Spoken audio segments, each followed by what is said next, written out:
I would take one. Photos of Santa. Can you No, thank imagine you. being in a Santa suit in this weather? And then we got Oh man. fireworks presented by KGBX. Oh wow. Yeah, I cannot imagine being in a Santa suit in this weather. I know, right? That would be horrible. A sweating Santa. Exactly. We need more water over here. Need some water. Hello. Jeez. Oh, that would be horrible. Yeah. Okay. Good idea. Oh man. What the heck, Genevieve? What the world, man? Where you at? Yeah. What's going on? Yeah. Oh, for crying out loud. Oh, for crying out loud. Okay. Yeah, I'm watching Harry Potter and the Sorcerer's Stone on HBO Max. Nice. And they, Harry Potter too. yeah, they HBO Max. yeah, they should all be there. Yeah, they're all there. Yeah, they're on Peacock again. Oh, they are? I think they left, but I don't know. Oh. But those are the ones on like TV. Okay. If you want the TV versions, Peacock has those. So you go to live TV, I'm guessing? No, they're just regular movies. Oh, okay. It's the ones that are on TV. Oh, gotcha. Including the audio description to match. But whereas HBO Max has the ones that were in theaters and stuff. Oh, okay. If they have our VHS of Sorcerers, then it's the UK narrator on the rest of them. Oh, wow. Yeah, but I wish we had the Philosopher's Stone version because you could get her on all of them. Because she narrates every single one of them on those, but we don't have, obviously, the Philosopher's Stone. By the way, rest in peace to Alan Rickman, who played Professor Snape. Yeah. And Maggie Smith. Oh my gosh, I was a huge fan of her. Yeah, well, several people have died from that cast now. Mm-hmm. Robbie Coltrane's dead, and I think he passed away. Was that this year or last year? Yeah, a few years back, and which one? Somebody else had been. Yeah, several have passed. Let's see. away. I know Robbie Coltrane. He's dead. Yeah, one person got killed. I don't know who that was, but I guess they replaced him. Let's see. We know Maggie Smith. She's dead. Richard Richard Harris. He was Dumbledore. He died. So did Michael Gambon. Who played Professor Dumbledore? In he's gone. Oh my gosh. Yeah, he's gone. I think. I forget who else is gone. Oh my goodness. Yeah, there's been a few that have just. Wow. Yeah, several have died. Was it Mrs. Dursley? No, I think the uncle. No, somebody. Yeah, I think. Yeah, Richard Griffiths. He's dead. Yeah, he's dead. One of the female leads is gone. Oh, was it Is it Draco? Mom, I can't remember. Somebody else died. There's been several deaths already in that cast. Yeah. Any Harry Potter fans out there? I can't remember. Yeah, there's that 20-year anniversary thing, and it at the time went through who had passed on. Yeah. If you want to watch that. 25 years of the Sorcerer's Stone. Yep. Now there's a what? It was a 20-year anniversary or whatever thing or something of. They all went through the. Oh wow. People who died. Yeah, I'll have to look that up. Is that on HBO Max or Peacock? HBO Max. HBO Max. Okay. Yeah. Oh. There's like filmmaking secrets and stuff. Yeah, I'm not sure if that's it or not. Get it back to the room.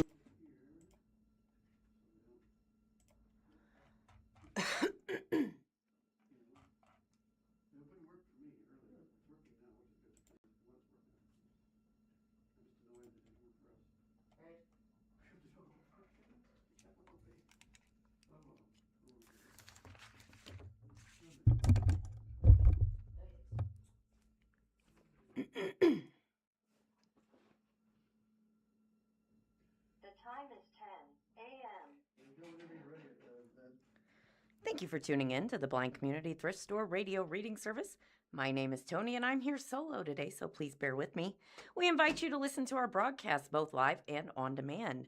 Our live sessions are available on the Blind Community Thrift Store YouTube channel Monday through Friday between 10 a.m. and 12 p.m. each week. Additionally, you can access on-demand content through the Audio Reader Network, which offers a wide range of audio materials for the visually impaired community. To explore content from the Audio Reader Network, please visit www.reader.ku.edu. The site provides details about accessing content via Amazon Alexa, Audio Reader Network mobile app, and information on receiving a radio to listen to the broadcast by KSMU Radio. All broadcasts are played over KSMU's subcarrier airwaves at 67 kilohertz on 91.1 from 3 p.m. to 5 p.m. Monday through Friday. Contact Audio Reader Network for information on receiving a pre-programmed radio. And to start us off this morning, we got two Missouri cities, which are ranked among the least fit cities in the U.S. Ahmed Jawadi with USA Today Network brings us this article through the Springfield News Leader that says two Missouri cities have once again ranked in the bottom half of this year's list of the nation's fittest cities. The Annual Fitness Index, published July 14th by the American College of Sports Medicine and Elevance Health Foundation, ranks the nation's 100 most populous cities on personal health and community/environmental health indicators. The gap between the healthiest and least healthy cities is growing wider, according to the report. It said that the fittest cities consistently combine lower obesity and chronic disease rates with higher physical activity, stronger active transportation, and broad access to parks and recreation infrastructure. Conversely, low-ranked cities continue to struggle with higher obesity, lower activity levels, food insecurity, and fewer opportunities to integrate movement into daily life. Here's where the Missouri cities landed on ACSM's 2026 Fitness Index. First up, St. Louis and Kansas City make the 2026 list. St. Louis, their overall rank was number 60. Kansas City's overall rank was number 82. While Kansas City maintains its number 82 spot from 2025, St. Louis improved considerably, moving up 12 spots from its previous ranking. So how healthy is St. Louis? Overall, 46% of St. Louis residents were in excellent or very good health. Here's how the city fared in health behaviors. 75% reported exercising in the previous month. 53% are meeting aerobic activity guidelines. 25% are meeting aerobic and strength activity guidelines. 5% bicycle or walk to work. 8% use public transportation to work. 26% consume 2 or more fruits per day. 13% consume 3 or more vegetables per day. 62% sleep 7 or more hours per day. And 17% report smoking. And how did Kansas City fare in health behaviors? Well, overall, 44% of Kansas City residents were in excellent or very good health. And here's how the city fared in health behaviors. 77% reported exercising in the previous month. 55% are meeting aerobic activity guidelines. 24% are meeting aerobic and strength activity guidelines. 3% bicycle or walk to work. 2% use public transportation to work. 22% consume 2 or more fruits per day. 9% consume 3 or more vegetables per day. 66% sleep 7 or more hours per day, and 13% report smoking. So what are the top 10 fittest cities in America? Well, the top 10 fittest cities in the country share traits like strong active transportation systems, high physical activity rates, broad access to parks and recreation, and policies that support active lifestyles. Coming in at number 1 is Arlington, Virginia, followed by Washington, D.C., Minneapolis, Seattle, Denver at number 5, San Francisco, Irvine, California, Atlanta, Madison, Wisconsin, and Boston finishes out the top 10 there. And what are the 10 least fit cities in America? Taking home that title, Oklahoma City. Poor Oklahoma City. Memphis comes in second. Port St. Lucie, Florida, Indianapolis, Lubbock, Texas at number 5, Bakersfield, California, Louisville, Wichita, Kansas, Detroit, and finally Tulsa, Oklahoma. Oklahoma having a couple there in the bottom 10. Yikes.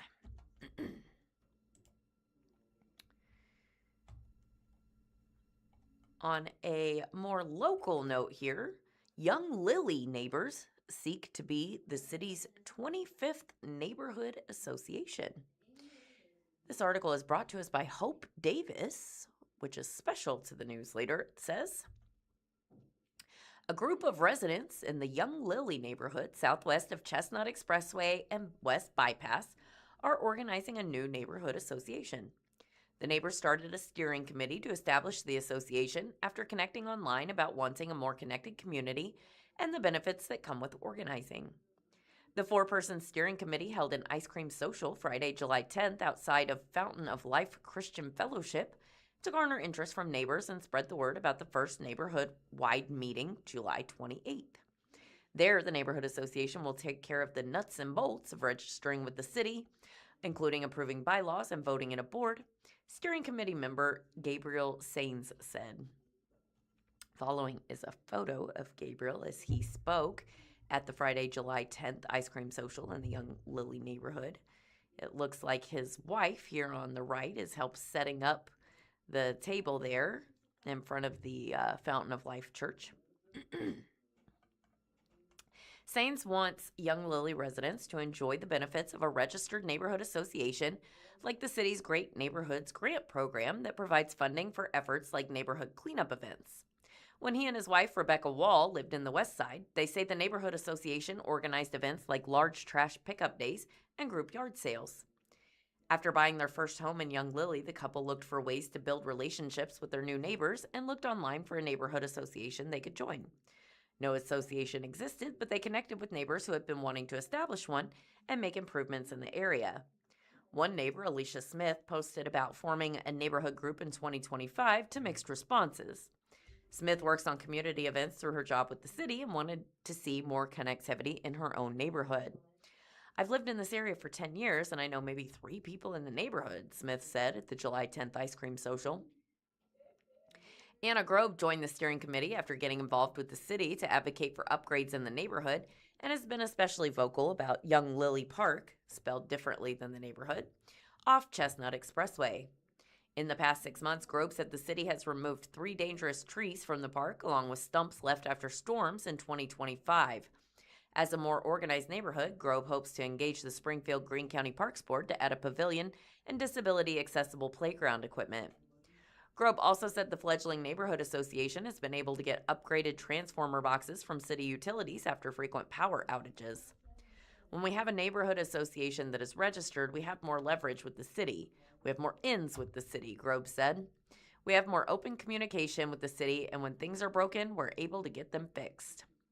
The Young Lily Neighborhood Association will host its first neighborhood-wide meeting at 6 p.m. on July 28th at Fountain of Life Christian Fellowship on Mount Vernon Street.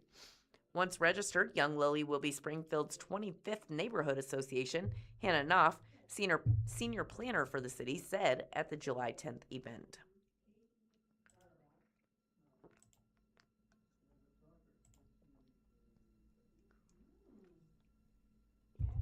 And police are saying that a Springfield man robbed someone who was trying to buy tools listed for sale on Facebook. Jackie Rewald with the Springfield Daily Citizen brings us this story. A Springfield man is facing felony charges after he allegedly used a gun to rob someone who was trying to buy tools listed for sale on Facebook. Liam Thomas Vitale, age 22, is charged with 2 counts of the Class A felony of first-degree robbery for incidents that happened on April 17th. According to the probable cause statement, the victim, identified as V1, responded to a residence in Springfield to buy tools that had been listed for sale on Facebook.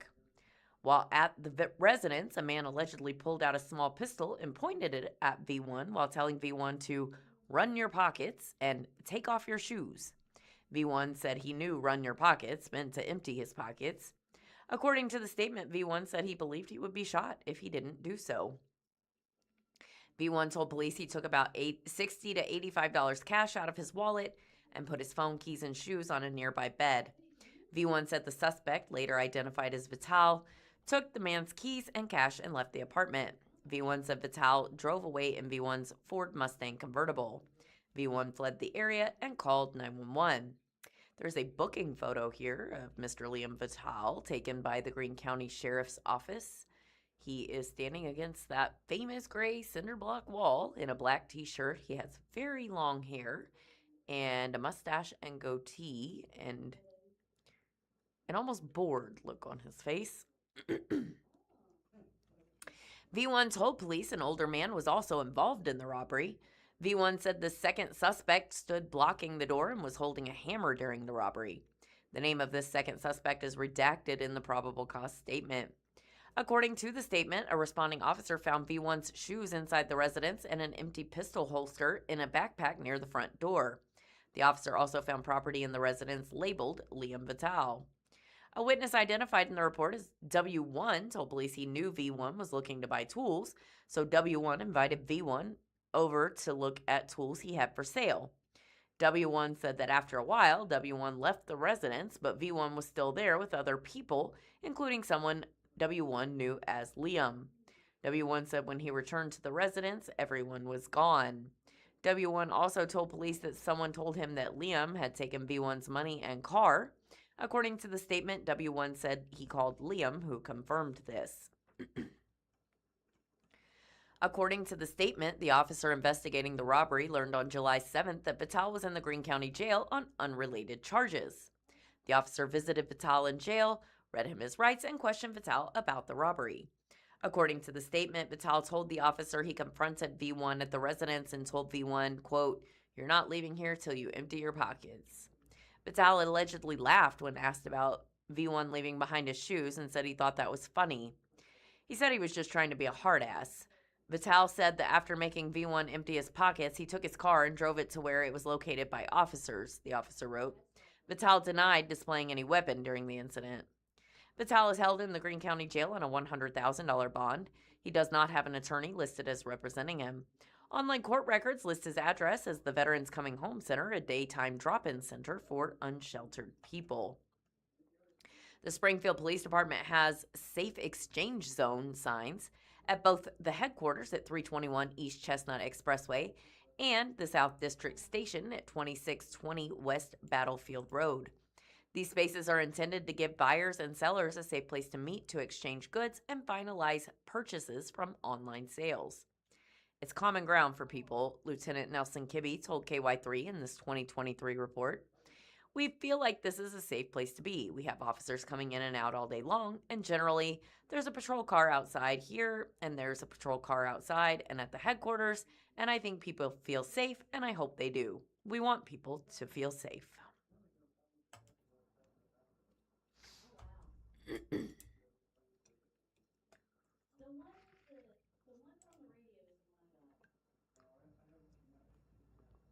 And in some exciting sports news here, it looks like the Springfield Cardinals are going to play their first nationally televised game.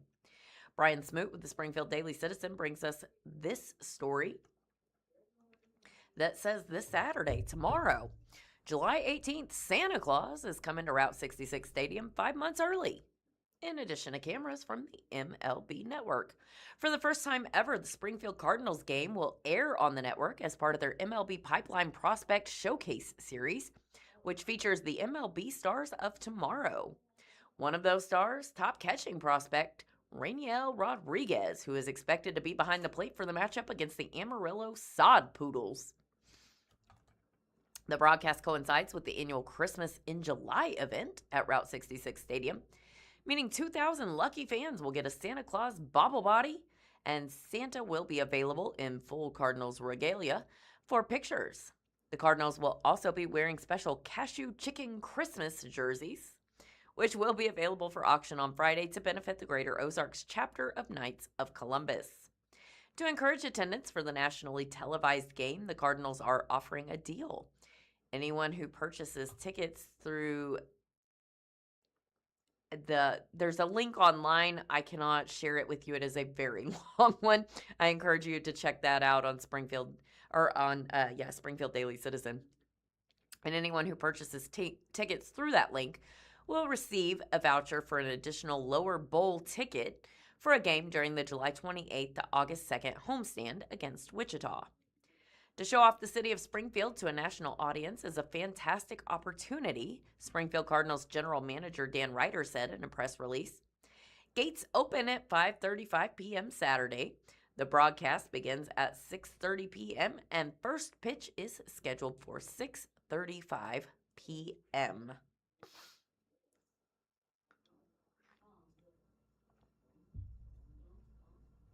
And speaking of the Cardinals, let's meet the three amigos who have kept the Springfield Cardinals games running smoothly since 2005.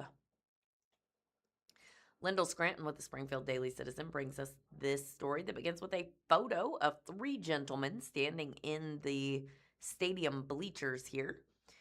Two are wearing navy blue polo shirts. The other is a red polo shirt. All three are in khaki shorts with belts. And all three are older gentlemen with graying hair. From the left, Springfield Cardinals event staff supervisors, Jerry Epperly, Everett French, and Bob Plumley. And they are the ones who are known as the Three Amigos. Let's find out why. They've been around Route 66 Stadium since the Springfield Cardinals arrived in 2005 in behind-the-scenes roles, while also being extremely visible to fans who come through the gates. Everett French, Jerry Epperly, and Bob Plumley are event staff supervisors, overseeing a staff of 35 to 37 ushers on peak nights with the goal of making the fan experience the best it can be. Whether it's directing confused fans to the right seating section, or dealing with an occasional unruly fan, or simply taking a minute or two to stop and chat, the Three Amigos are there to serve. French, aged 80, and Plumley, 72, are retired teachers and football coaches. Epperly, 74, spent a career in banking. They share a love for baseball, specifically the St. Louis Cardinals, though most would be surprised by how little Springfield Cardinals baseball they get to watch on a typical work night. "We don't see any baseball," Epperly said. "When somebody asks me, 'How did we score that run?' I can't tell you. Some years, if we have a special player, when he comes up to bat, I try to make it a point to stop and watch that at-bat. But that's not every year." Epperly mentioned former Springfield star prospects like Oscar Taveras, Matt Adams, Mason Wynn, Rick Ankiel, and Colby Rasmus as examples. French said Ankiel, the flamed-out pitching prospect who relaunched his career back to the big leagues as a Double-A outfielder, was probably his favorite player to catch a glimpse of. "You'd watch him in the outfield more than at the plate because of his arm. Some of the throws he made were incredible," French said. But mostly, French, Epperly, and Plumley are there to focus on the task at hand, which will be a variety of things. French described his job as a lot of public relations. "I call it putting out small fires before they become big ones. Then you deal with different problems, whether it be ticketing or something else." French said the job is one of the reasons he's remained fit at 80. After his wife Candace died in 2012, he was determined not to sit around and grow old. With a purpose of serving the public, French stays in shape physically and mentally at the ballpark. "If you put a Fitbit on us, it adds up," he said. "You see so many people. It might be from school, from a sport that you coach, to other places. So that's one of the very nice things about it, is that you get to see a lot of people that you know, and we've made a lot of new friends over the years." French taught junior high social studies and coached football and track at Willard. He was head coach on the middle school football team and assisted high school coaches Jim Grassdorf for 10 years and then Reuben Berry for 8. Reuben helped bring the spread offense to Southwest Missouri, French said. "I learned a great deal from both men. I learned about football and different things." Plumley, who coached football as an assistant for several head coaches over the years at Hillcrest, from Stan Banasic to Gary Turner, said his love of baseball led him to apply to work at the stadium once the Cardinals moved there 21 years ago. "I talked to Bill Fisher and that was it," Plumley said of the now retired vice president of stadium operations. "I've enjoyed it for 21 years. Plumley, French, and Epperly also used to work on the staff events at Drury's O'Reilly Family Events Center and Missouri State's Great Southern Bank Arena. Epperly was staff manager at Price Cutter in Ozark in the late 1990s into the early 2000s when the Mountain Ducks and Missouri State Bears played at the stadium. Epperly moved to what was called Hammons Field when it opened for Bears games in 2004. He now works Gate 1 from when the gates open until shortly after first pitch, when he retreats to the press box to work on scheduling for upcoming games. Epperly's son Brock worked on the grounds crew in the early years. Brock is now a high school principal in Albany, Missouri. Working at the ballpark also is a family affair for the Frenches. Everett's sons Gregory and Jeffrey worked games at the stadium for about a decade. One of the major changes in recent years has cut down on some of French's workload. The best thing that that's happened across major and minor league baseball is the netting that's extended from foul pole to foul pole, said French, who has to fill out reports on any injuries that occur due to balls leaving the field. That has maximized the safety for fans. One such foul ball that did elude the netting and hit a young girl, fortunately not causing harm, left an impression. The ball was hit by J.J. Weatherholt, the Texas League Player of the Year in 2025 and now a National League Rookie of the Year candidate with St. Louis. J.J. sent word through the clubhouse manager that he wanted to meet the little girl and her family after the game, French said. That was arranged, and he had several items autographed for them. I don't recall any other player doing that. One of the most memorable stories among many involved the time French and Epperly were summoned to then General Manager Matt Gifford's office in 2013, the spring after the Cardinals won the 2012 Texas League Championship. Bill Fisher calls me and says, "We want you and Jerry in Matt's office at 9 a.m. Monday morning." I thought we must be getting fired, though neither of us could think of what we did, French said. So we walk in Monday morning, sit down, and they're just as serious as can be. Matt Gifford said, "Well, we've been talking and we've come to a decision." I thought, uh-oh. And finally Matt said, "You guys need to fill out this sheet of paper. It's your ring size. You're getting a championship ring." Springfield returns from the MLB All-Star break for 3 home games, July 17th through 19th against Amarillo. The Cardinals, who are 43-43 overall, lead the second half Texas League North Division at 12-6. The game times are 7:05 p.m. today, Friday, 6:35 p.m. Saturday, and 6:05 p.m. Sunday. Cardinals number 4 minor league prospect, Jurangelo Cienti, the switch pitcher, has been promoted to AAA Memphis. Cienti has allowed just 2 earned runs in 12 innings during July.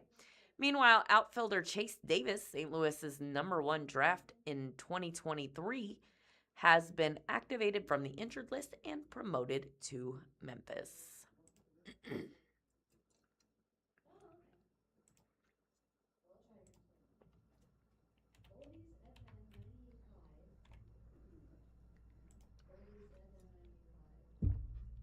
If you are looking for something to do tomorrow, there is a Springfield group hosting a C Street photo scavenger hunt. A Springfield women's social group plans a photo scavenger hunt aimed at connection and exploration along historic Commercial Street later this month, according to a community announcement. Wave Springfield will host the team-based event on July 18th, inviting participants to visit shops, public art, and other points of interest throughout the district. The activity is designed to bring together women from across the area for a shared social experience, according to the announcement. Teams will complete photo challenges and group activities at various locations before gathering again for prizes and awards at the end of the event. Participants will explore historic C Street while completing themed challenges intended to highlight the district's businesses and character. No photography experience is required, and participants can join individually or with friends. Organizers said that the event is structured to encourage interaction and teamwork while showcasing one of Springfield's established commercial corridors, according to the announcement. Wave Springfield was founded by Tony Miller, yours truly, in March 2026 as a social community centered on shared experiences. The group hosts 4 to 5 events each month and has grown to more than now 2,500 social media followers within its first 5 months. Making friends as an adult can be difficult, I said in the announcement. Wave is built around the idea that it's easier to connect when you have something fun to do together. This event gives women a chance to explore one of Springfield's most unique districts while building new friendships and supporting local businesses.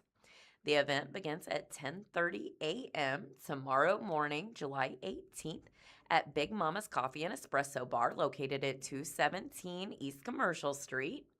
You can find additional details and information on the Wave Springfield Facebook page at facebook.com/Wave Springfield. I'm really excited about that event tomorrow, and I hope that a lot of you ladies will show up to play.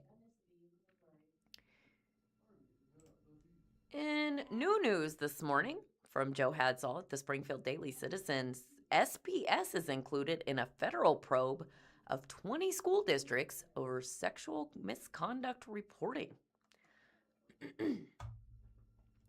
The article begins with a photo of the Springfield Public Schools Craft Administrative Center main entrance. Looks like this was taken almost 2 years ago, back September 17th, 2024, by Joe Hadsall.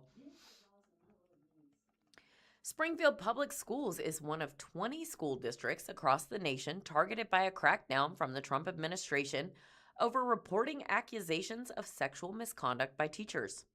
The district plans to cooperate with what is being called a review of policies and procedures to ensure that teachers accused of assaulting or harassing children are not protected by their employing districts. Stephen Hall, Chief Communication Officer for the district, said SPS learned of the Office for Civil Rights Inquiry on July 10th. He said SPS stands by its reporting procedures. The safety and well-being of students is of paramount importance, Hall said. Springfield Public Schools has robust Title IX reporting and investigation procedures in place to support our students. The district will work cooperatively with OCR to address this inquiry. Hall said that the district has no information beyond what was provided publicly. No timeline was given for the resolution of the department's review. SPS is the only Missouri district on the list, which includes districts from 14 other states. It was obtained and published by ProPublica and KQED, an NPR affiliate based in San Francisco.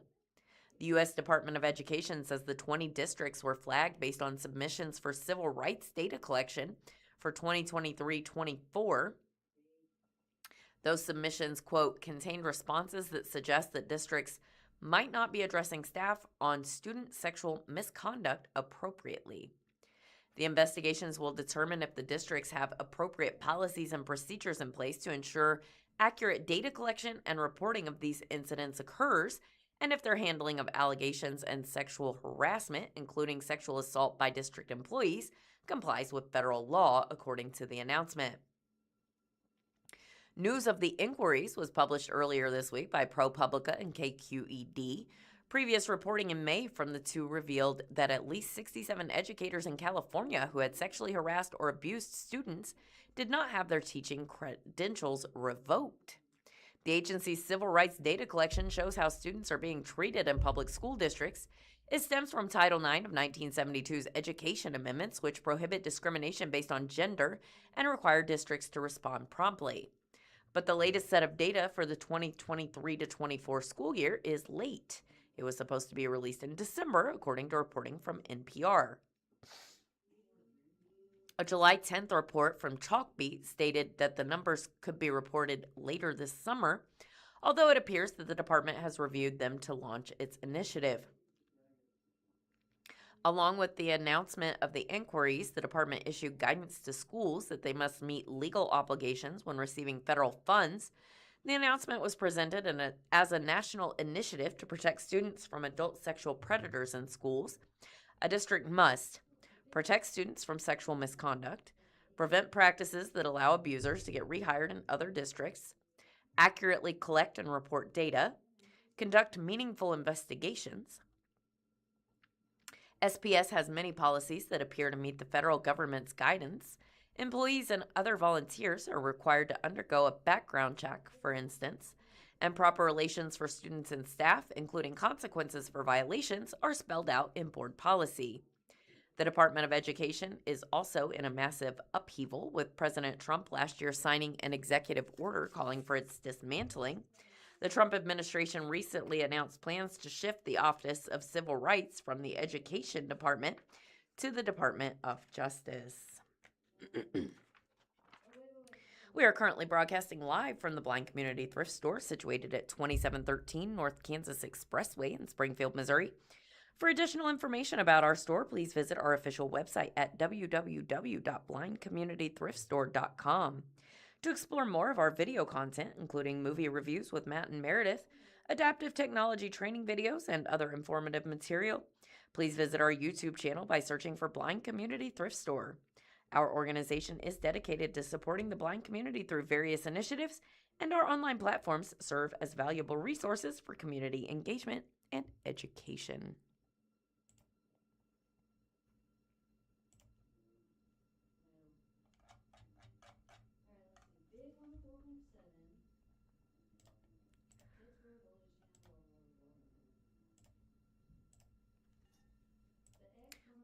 Looks like a sheriff says that a shooting call turned out to be fireworks, but a foot chase leads to an ICE arrest in a Nixa neighborhood.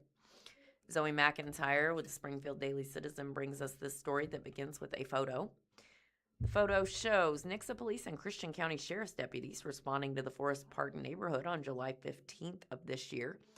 I count 1, 2, 3, 4, 5, 6, 7, 8, 9 vehicles, including, it looks like maybe a Humvee SWAT vehicle near the front.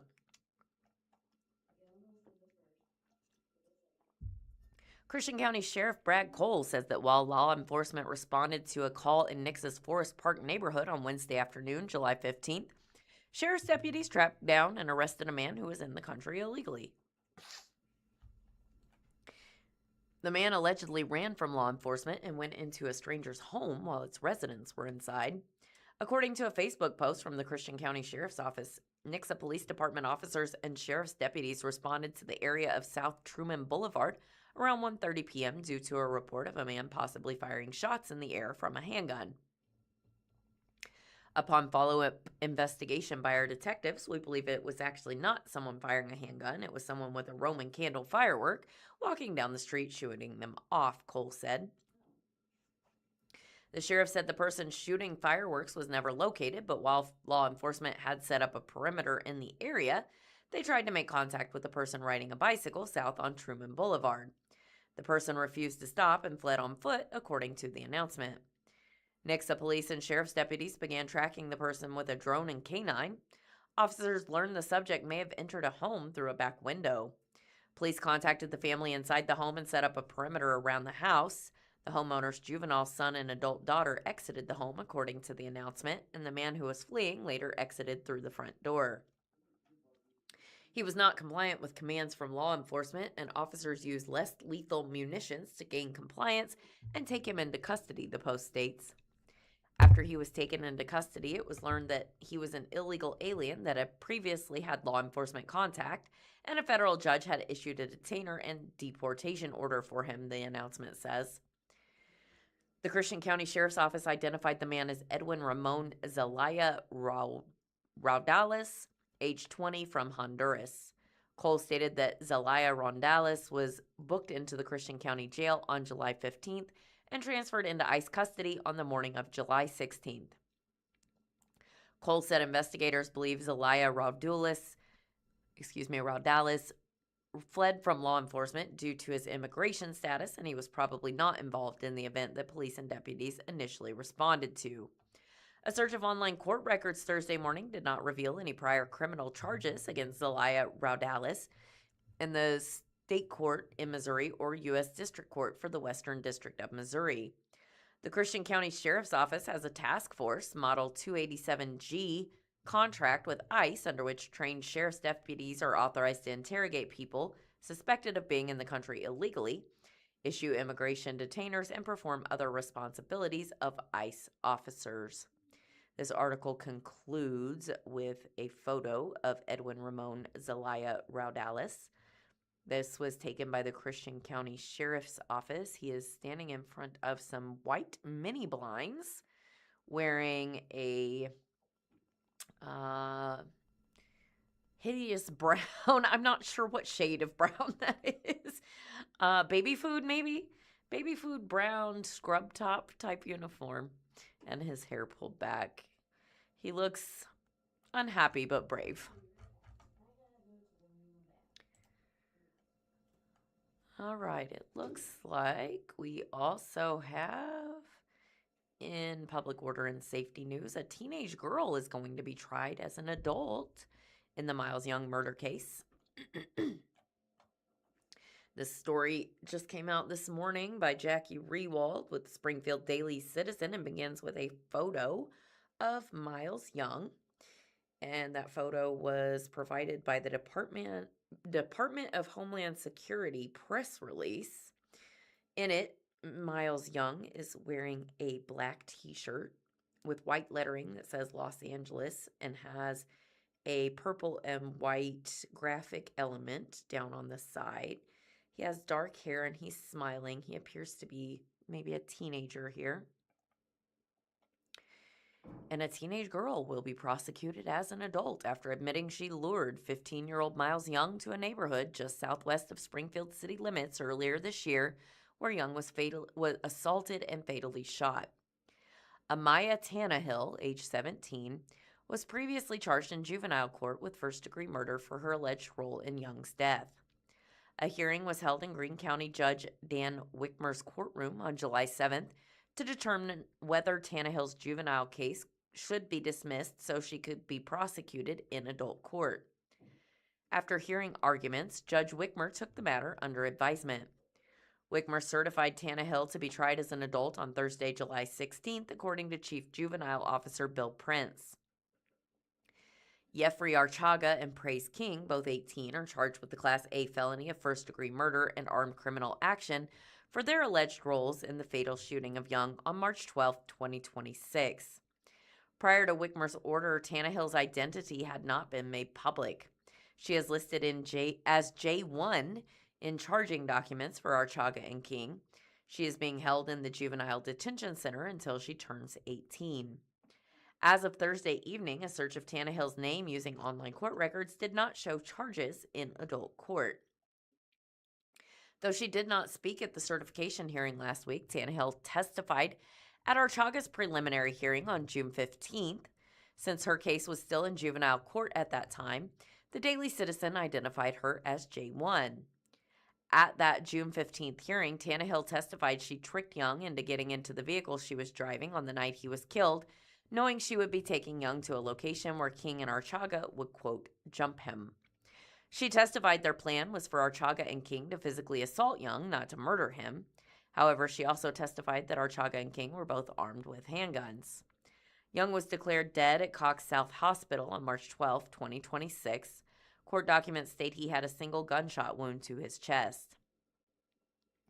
At the certification hearing earlier this month, Catherine Vaughn with the Greene County Juvenile Office explained her office's recommendation that Tannehill's case be dismissed from the juvenile system and transferred to the Court of General Jurisdiction, or adult court.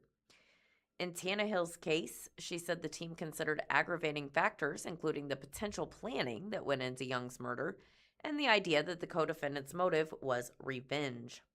Some of the mitigating factors included Tannehill's history with juvenile authorities. She only had one prior referral for an assault, education, her background, and her upbringing. But mostly what it came down to, Vaughn said, was the seriousness and ferociousness of the crime, Tannehill's age, and what services could be offered in terms of rehabilitation at the juvenile court level. Our team feels that the reason she is not a good candidate for it really goes back to the severity of the crime, Vaughn said. My opinion aligns with my team's.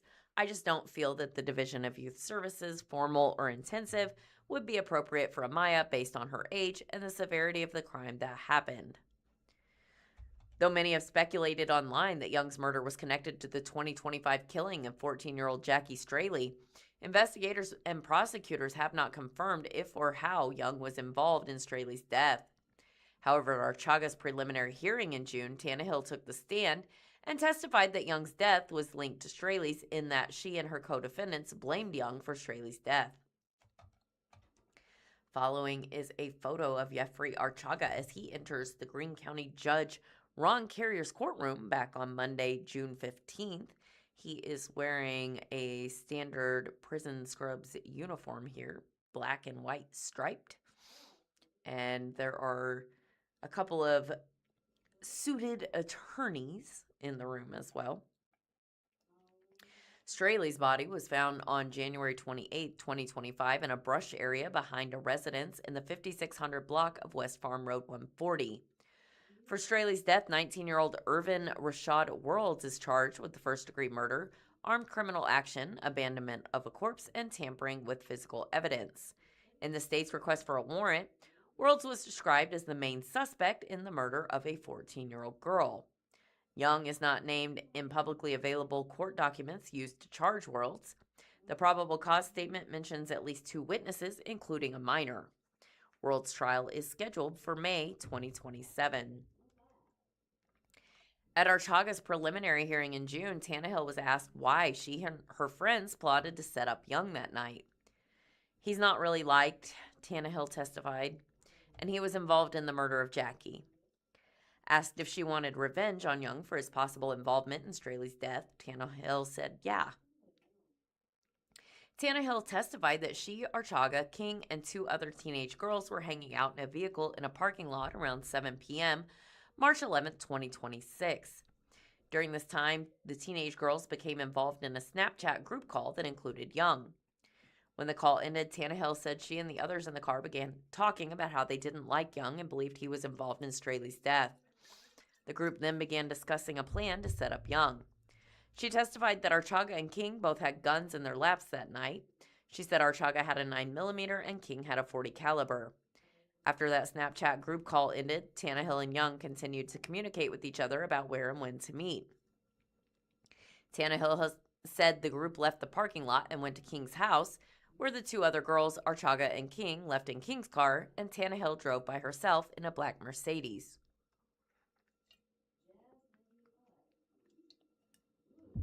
When she arrived at a residence to pick up Young, Tannehill said Young was apprehensive about getting in the car with her and searched the vehicle to make sure she was alone before getting into the passenger seat. At the June hearing, Tannehill said Young was, quote, singing and rapping to her about Straley and another friend who died, someone named Reggie. She said he was singing Long Live Reggie, Long Live Jackie, which made her mad because she believed Young was involved in Straley's death. Tannehill said the plan was for her to drive Young in the Mercedes to Hartman Park, located just north of Republic Road, southwest of Springfield city limits, where Archaga and King would find them and, quote, jump Young. When she got to the park, Tannehill said she didn't see anyone, so she kept driving up Maplewood. She testified that she had Archaga's phone, so her co-defendants must have been tracking her location. Tannehill testified that as King's vehicle approached hers on Maplewood, King turned his car sideways in the road and blocked her. At that point, Young realized he had been set up, got out of the car, and began running away, Tannehill testified. She testified that King and Archaga started running after Young. She said Archaga caught up to Young first and kicked Young in the back of the legs, knocking Young to the ground. Tannehill said it was dark, everything was happening so fast, and she couldn't see if King or Archaga had anything in their hands. She said she heard a gunshot as she and the other 2 girls who had been in King's vehicle were getting into the black Mercedes. As the girls drove away, she said they heard 2 more gunshots.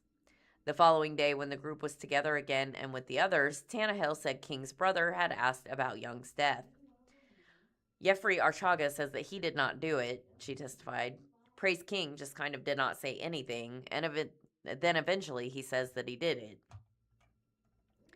Asked if King or Archaga laughed about Young's death, Tannehill testified they had an I don't care attitude.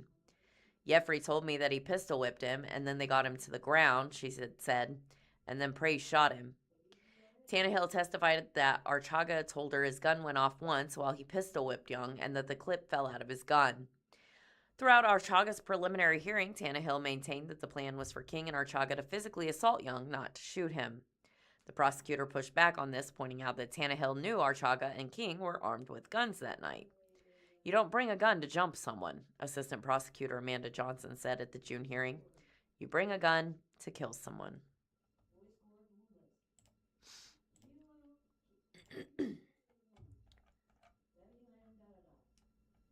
And speaking of deaths, we have several obituaries this week. Beginning with Roger Boning, age 86, who passed away July 5th after a short illness. He is survived by his wife, Susan, his children, stepchildren, 11 grandchildren, and 2 great-grandchildren, additional family, and a wealth of friends.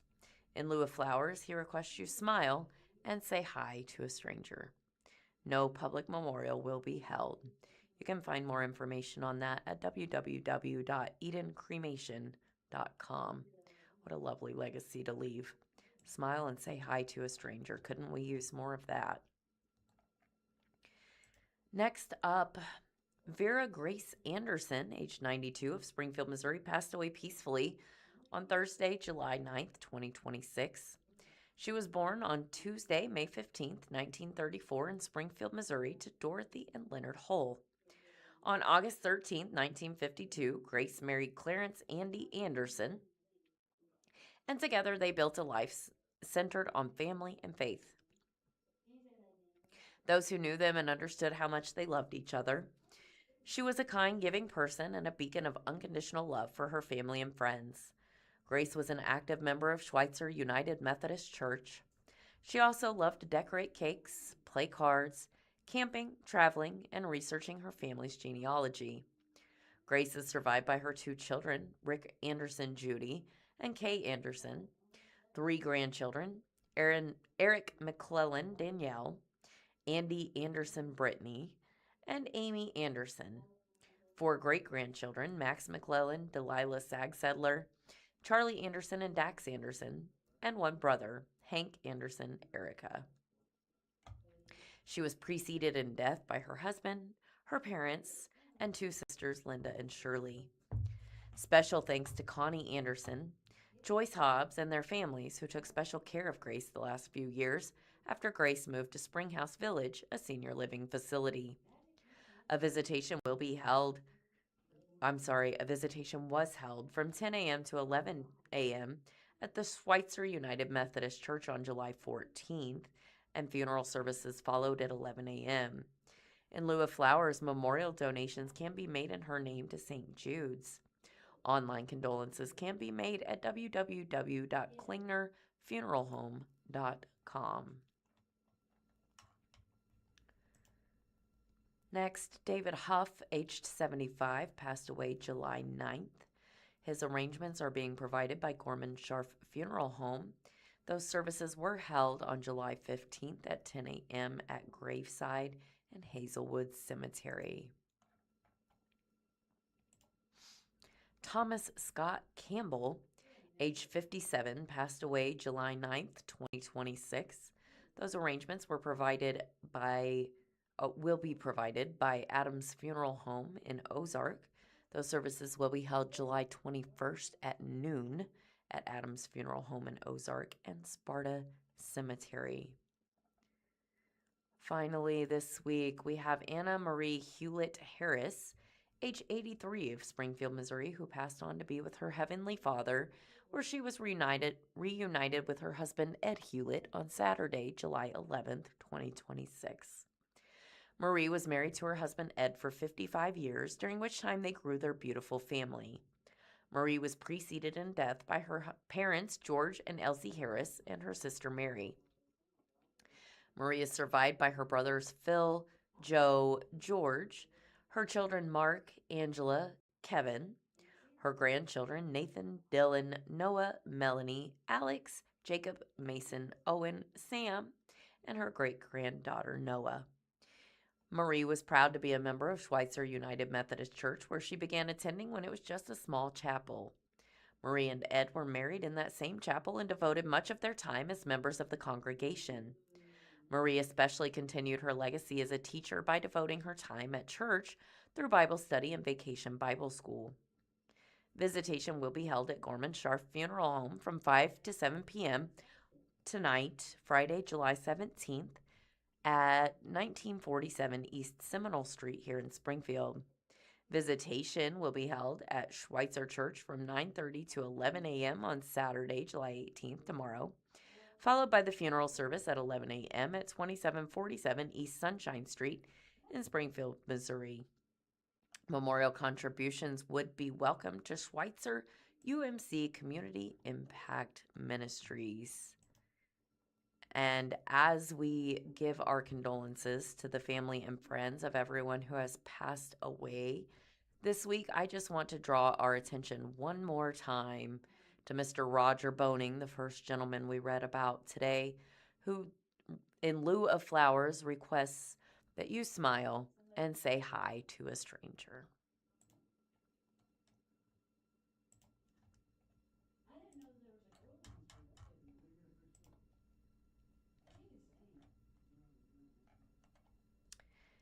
And it looks like a former Springfield council member is going to challenge State Representative Jamie Gregg in Christian County.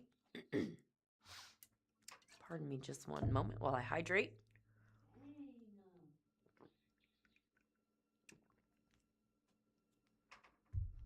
And spill coffee all over my white shirt. Zoe McIntyre brings us this article from the Springfield Daily Citizen that says former Springfield City Council member Angela Romine is challenging State Representative Jamie Gregg in Christian County's House District 140, encompassing the Ozark area, in the August 4th Republican primary. Gregg was first elected in 2022, succeeding former State Representative Tricia Durgis, who resigned after being convicted of distributing controlled substances without a valid prescription. He is seeking re-election to serve a third term. Romine, a small business owner and massage therapist, got involved in politics after serving on Springfield City Council from 2021 to 2022. The winner of the August primary will run against Julia Curran, a Democrat from Nixa, in the November election. Voters will also consider several constitutional amendments in the August 4th election, including measures that would change the initiative petition process and phase out individual income tax. Amendment 4 would require a majority of voters in each of Missouri's 8 congressional districts to approve initiative petitions to amend the Constitution. The state currently requires a simple majority. Amendment 5 would phase out individual state income tax and require local tax rate cuts without reducing school funding, while authorizing the legislature to expand sales and use taxes. State Representative Jamie Gregg is running for re-election to serve his third term in District 140. The longtime Ozark resident's eclectic work background includes ministry, woodworking, and performing at Silver Dollar City. I believe, honestly, if you're going to represent the people, you have to know the people, Gregg said. Growing up here, I've made those connections, and not because I wanted to represent them, but organically. Gregg is focused on promoting fatherhood, sponsoring a bill that would fund positions at nonprofits aiming to help dads reestablish relationships with their children. The legislation, which has not been passed, cleared the Missouri House with bipartisan support. If he is reelected, Gregg said the fatherhood bill would remain one of his top priorities. He has sponsored several other bills, including HB 1085, which would make it a Class E felony for a public school staff member to support a student under the age of 18 who expresses a, quote, gender identity other than that which was associated with their biological sex. The bill was referred to the Missouri House's Emerging Issues Committee. HB 764, which would allow well-established faith-based youth residential facilities to register with the Missouri Association of Christian Child Care Facilities rather than obtaining a license from the Children's Division. This bill was referred to the Administrative Committee. And HB 1222, which would have prevented people from using SNAP benefits to purchase candy and soft drinks. The bill failed. Gregg supports Amendment 4, describing it as very necessary, especially for us down here in Southwest Missouri.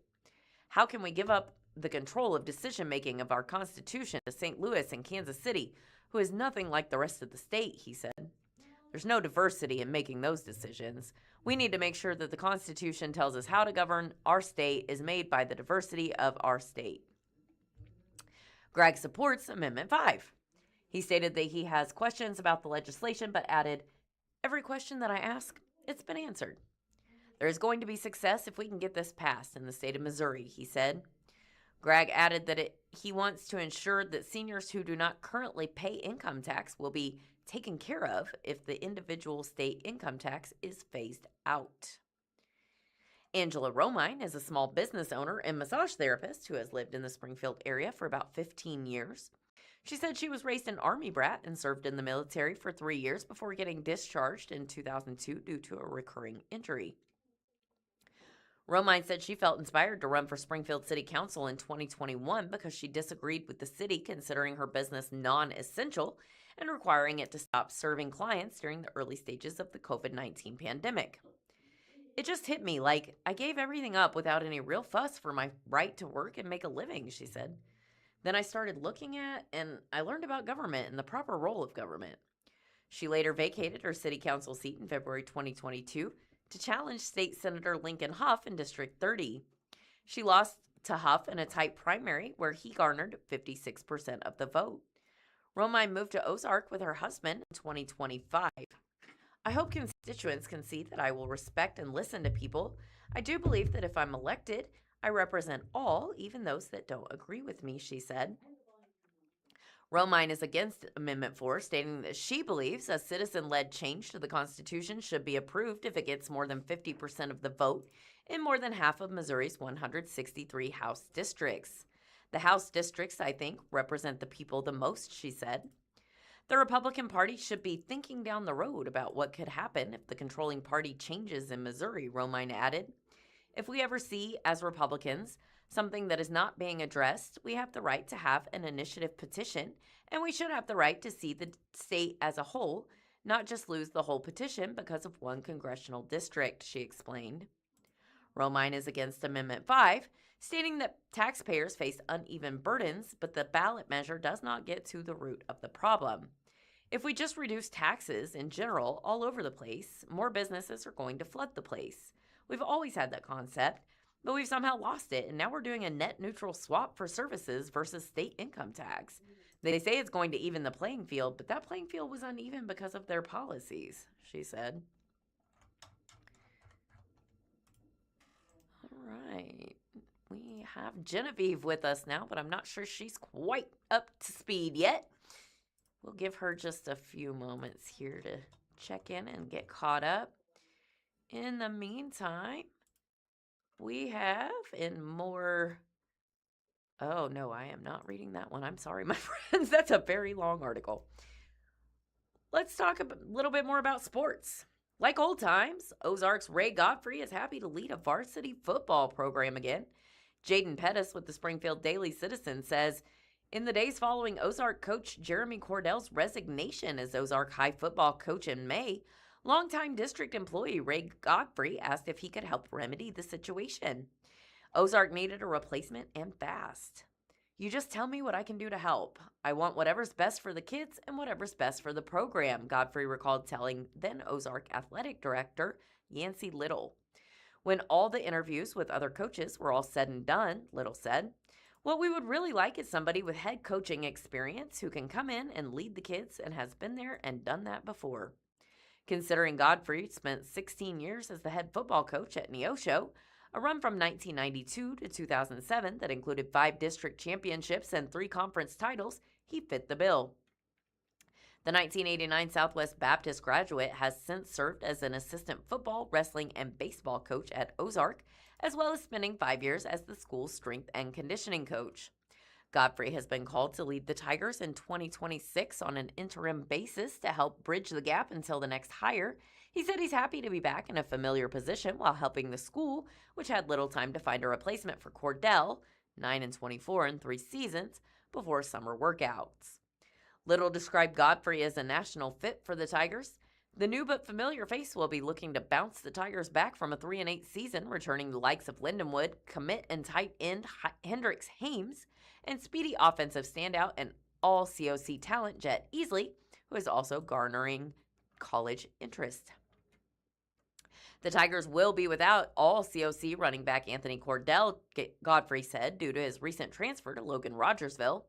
Godfrey said that while he's not necessarily striving to remove the interim tag after this season, he would certainly welcome the opportunity if it arose. It's not something where I'd say I'm gunning for it, but at the same time, if that's where we're led to be and stay there, then I'm all in on doing that, he said. If that's not what the district's looking for, then I'm happy to do this for a year and hopefully establish a good culture. In the interim, however, Godfrey is looking to establish the groundwork for success, and in his eyes, that doesn't necessarily mean winning games. Success to me is going to be, what did the kids learn? Are they playing every play hard? Have we learned to communicate? And did we learn to do the little things right, he said. When you do those things, wins will come. So I hate to put a number on success for wins because you can be successful and win 10 games, or you can be successful and win 3 games. So it's all a matter of your perspective on what success is. Godfrey said that in some respects, it's good that he hasn't been around the team so that he can bring a fresh perspective to the players, but the team's experience with previous coaches has made it easy to get right to work on X's and O's rather than teaching basic fundamentals. I've watched them every Friday night and I've spent time with them, but I don't know a lot of what has been taught, he said.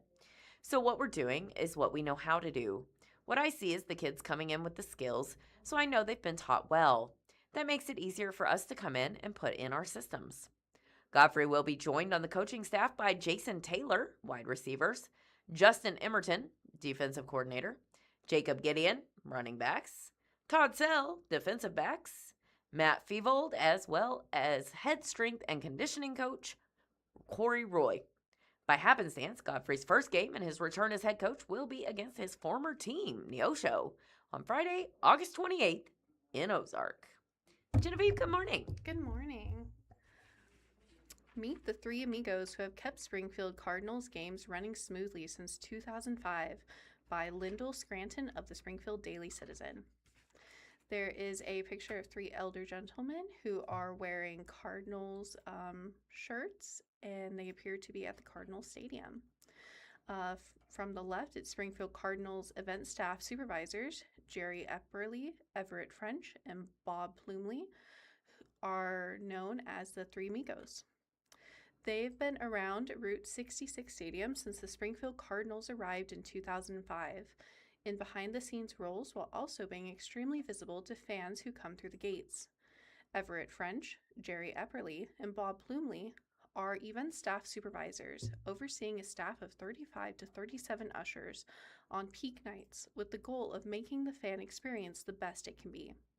Whether it's directing confused fans to the right seating section, or dealing with an occasionally unruly fan, or simply taking a minute or two to stop and chat, the Three Amigos are there to serve. French, 80, and Plumley, 72, are retired teachers and football coaches. Epperly, 74, spent a career in banking. They share a love of baseball, especially the St. Louis Cardinals, though most would be surprised by how little Springfield Cardinals baseball they get to watch on a typical work night. "We don't see any baseball," Epperly said. "When somebody asks me, 'How did we score that run?' I cannot tell you. Some years, if we have a special player, when he comes up to bat, I try to make it a point to stop and watch that at-bat. But that's not every year." Epperly mentioned former Springfield star prospects like Oscar Taveras, Matt Adams, Mason Wynn, Rick Ankel, and Colby Rasmus as examples. French said Ankel, the flamed-out pitching prospect who relaunched his career back to the big leagues as a Double-A outfielder, was probably his favorite player to catch a glimpse of. "You'd watch him in the outfield more than at the plate because of his arm. Some of the throws he made were incredible," French said. But mostly, French, Epperly, and Plumley are there to focus on the task at hand, which will be a variety of things. French described his job as a lot of public relations. "I call it putting out small fires before they become big ones. Then you deal with different problems, whether it be ticketing or something else." French said the job is one of the reasons he's remained fit at 80. After his wife Candace died in 2012, he was determined not to sit around and grow old. With the purpose of serving the public, French stays in shape physically and mentally at the ballpark. "If you put a Fitbit step tracker on us, it adds up," he said. "You see so many people. It might be from school, from a sport that you coached, or other places. So that's one of the very nice things about it, is that you get to see a lot of people that you know, and we've made a lot of new friends over the years." French taught junior high school social studies and coached football and track at Willard. He was head coach on the middle school football team and assisted high school coaches Jim Grassdorf for 10 years, and then Reuben Berry for 8. Reuben helped bring the spread offense to Southwest Missouri, French said.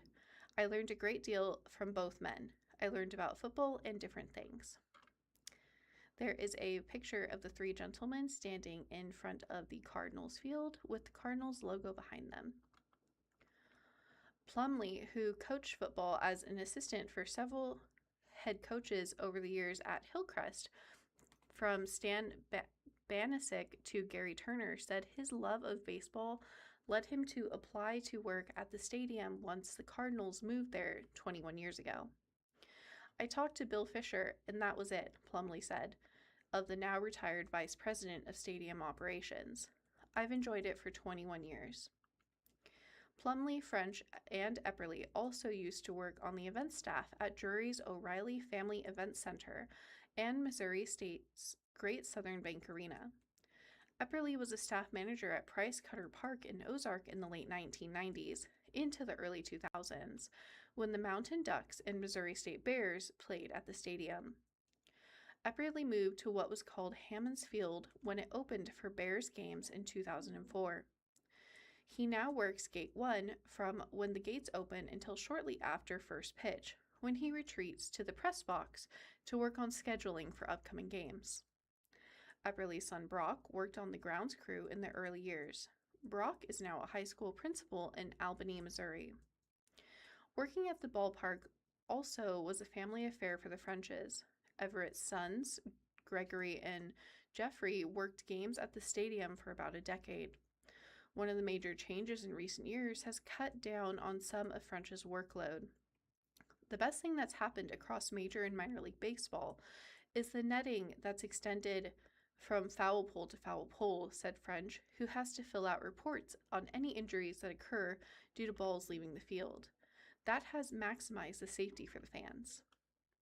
One such foul ball that did elude the netting hit a young girl, fortunately not causing harm, left an impression. The ball was hit by J.J. Weatherholt, the Texas League Player of the Year 2025, and now a National League Rookie of the Year candidate with St. Louis. J.J. sent word through the clubhouse manager that he wanted to meet the little girl and her family after the game, French said. That was arranged, and he had several items autographed for them. I don't recall any other player doing that. One of the most memorable stories among many involved the time French and Epperly were summoned to then General Manager Matt Gifford's office in 2013, the spring after the Cardinals won the 2012 Texas League Championship. Bill Fisher calls me and says, "We want you and Jerry in Matt's office at 9 a.m. Monday morning." I thought we must be getting fired, though neither of us could think of what we did, French said. So we walk in Monday morning, sit down, and they're just as serious as could be. Matt Gifford said, "Well, we've been talking, and we've come to a decision." I thought, uh-oh. And finally Matt said, "You guys need to fill out this sheet of paper. It's your ring size. You're getting a championship ring." Springfield returns from the MLB All-Star break for 3 home games, July 17th through the 19th against Amarillo.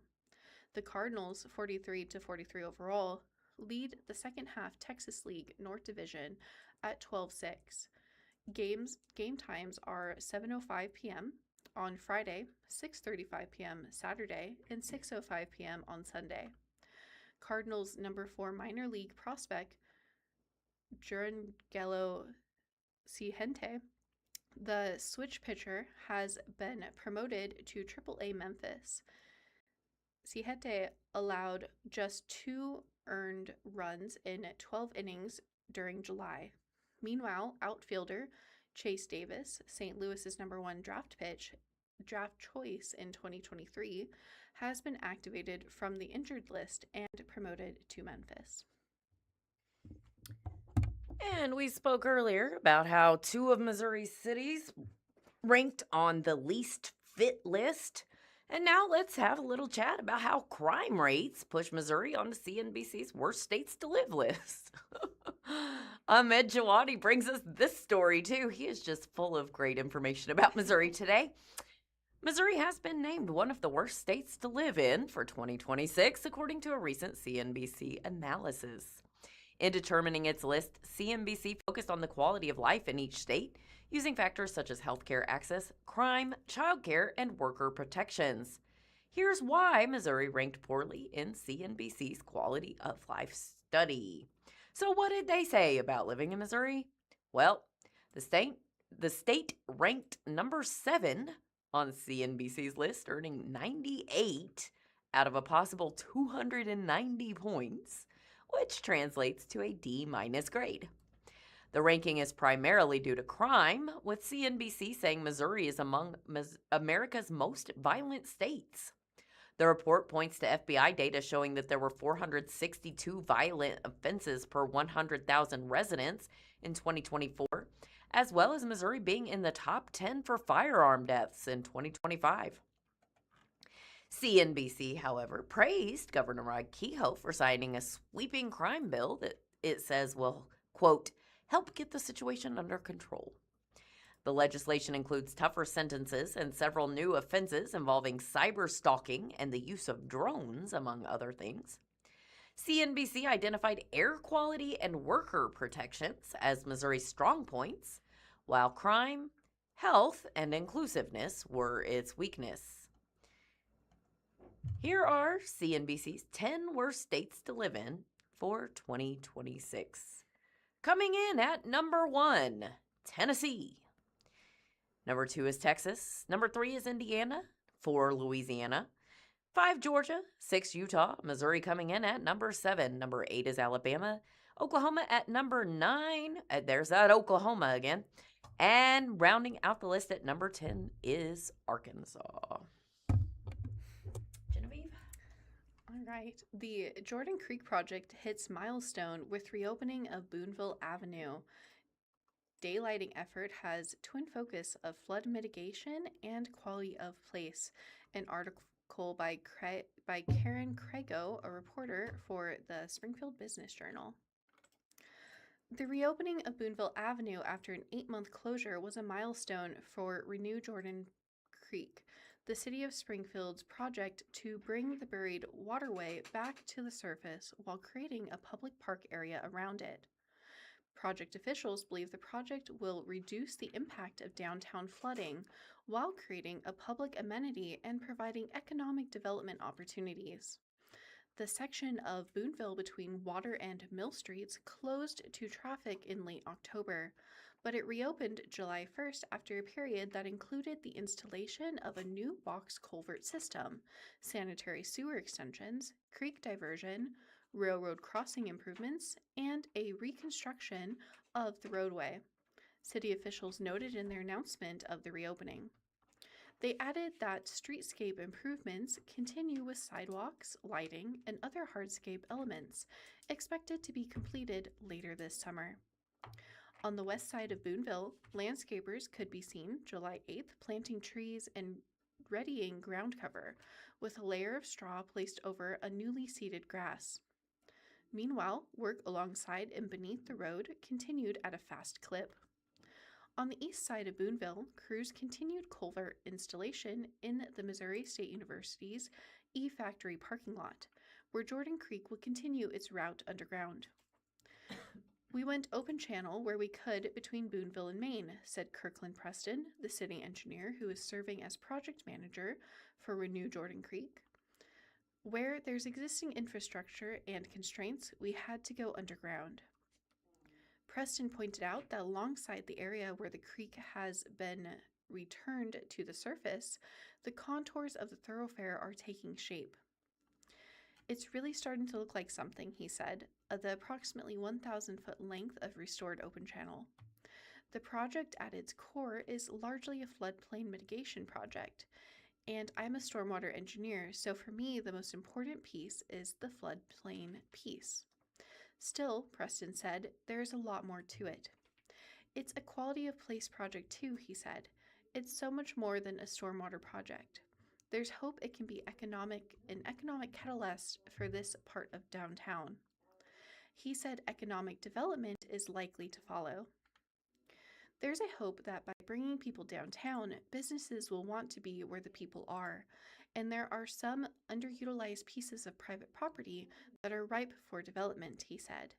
There's just a hope that people will see that and come and invest in this part of downtown.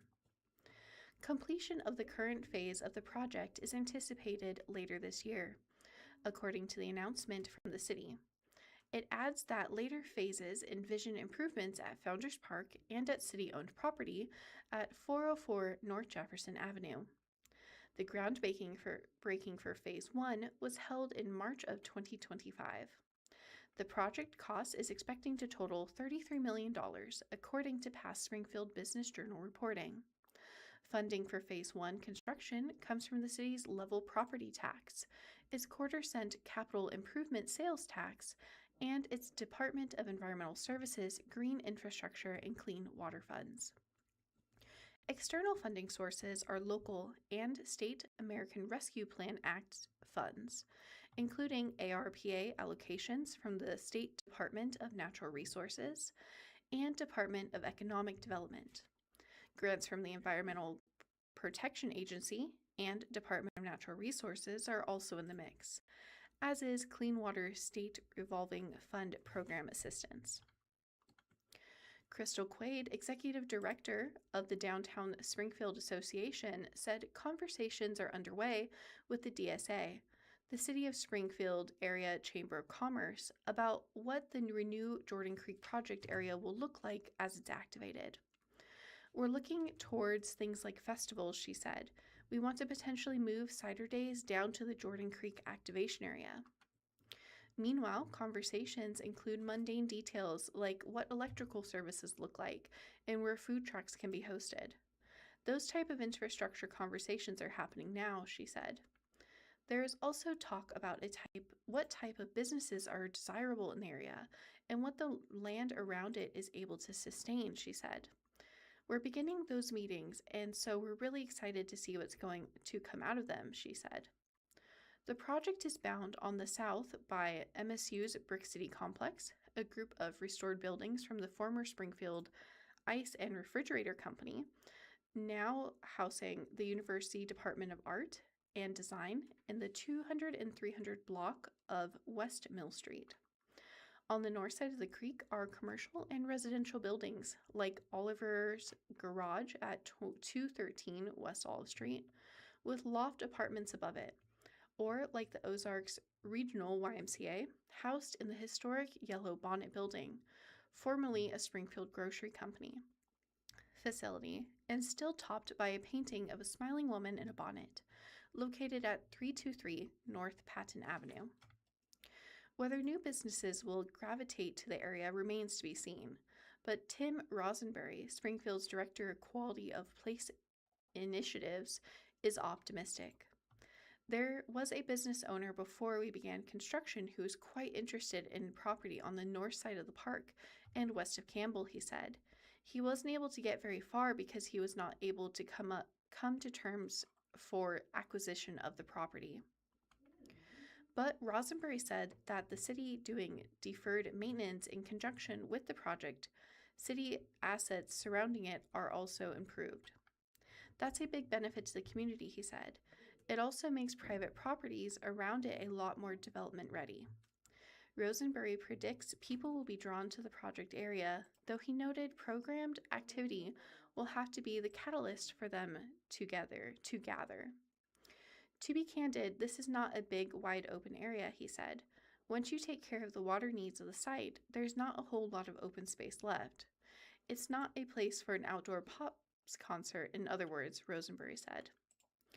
There are a series of smaller open spaces that will work really well for downtown folk, and especially people in the Jordan Valley and Brick City area, he said.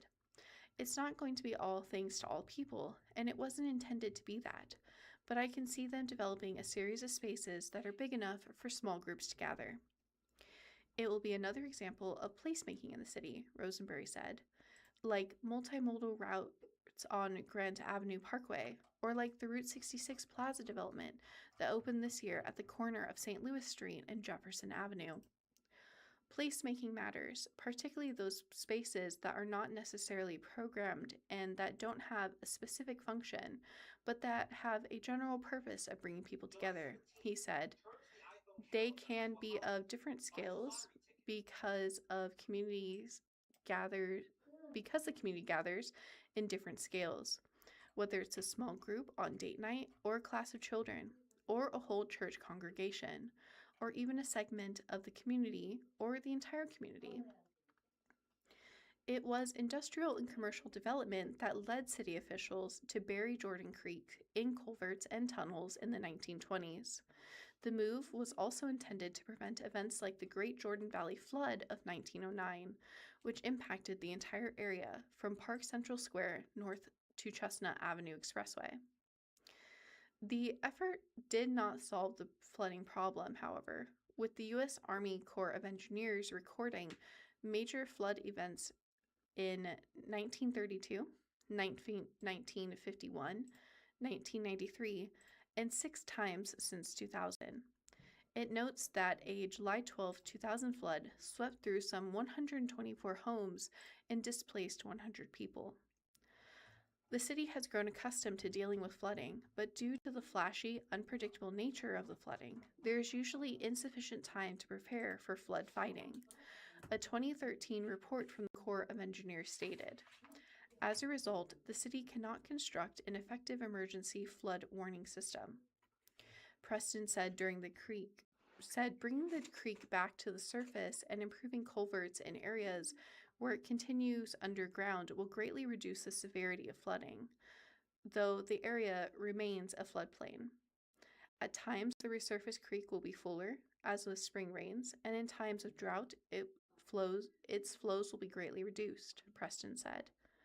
The view will be ever-changing for families who gather for picnics or workers who enjoy brisk lunchtime walks.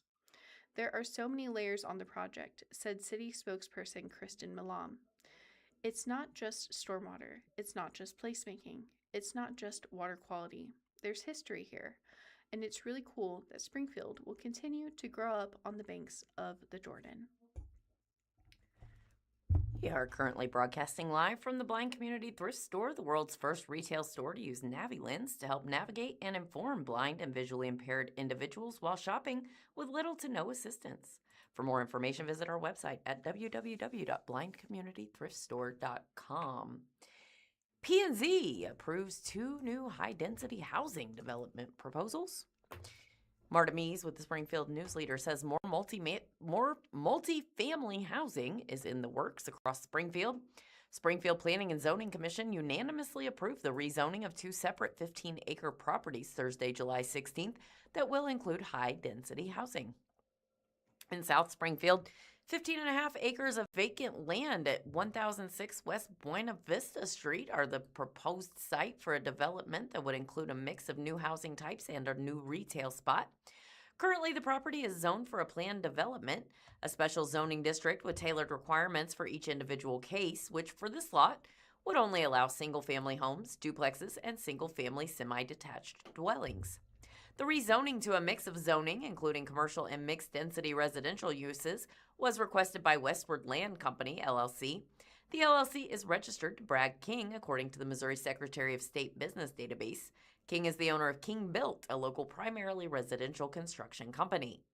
The proposal includes 1.8 acres off Buena Vista Street for general commercial use, 5 acres for moderate-scale housing, and 8.7 acres for high-density multifamily housing in a step-down approach from properties on the west.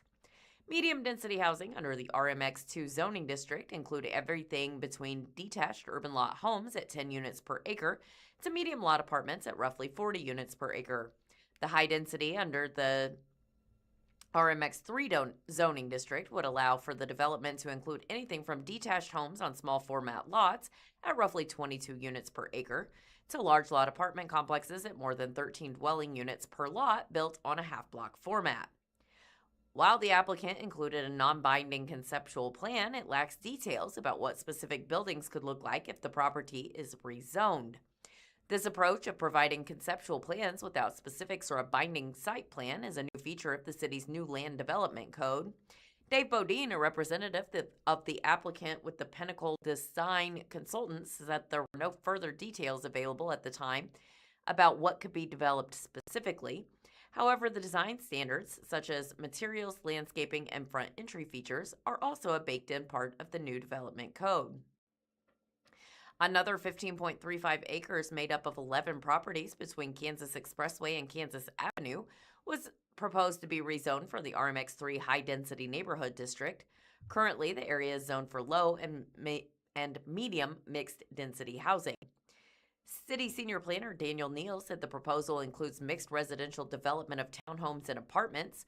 Again, the rezoning included a conceptual site plan without the layout of specific buildings. Neal said that in some iterations of the proposal presented, townhomes are placed on the eastern side of the property and apartments to the west, adjacent to Kansas Expressway, to provide a transition from the homes east of Kansas Avenue. Ethan Dahl with Cochrane Engineering, representing the applicant, said a completed traffic study required the widening of the west side of Kansas Avenue along the length of the development by 4 feet. But the street and safety of it with the additional density was a concern for resident Caleb Steinbaugh, particularly on the northern part of the street, which he said was narrow. He said that while he is supportive of the project, he would like to see the density lowered if the street cannot be improved. According to city documents, traffic was a common concern also raised at the neighborhood meeting for the project, though nearby residents were eager to see reinvestment in the area. Both proposals were unanimously supported by the commission, with Commissioner Helen Gunther absent. Both will now head to Springfield City Council for a public hearing on August 10th.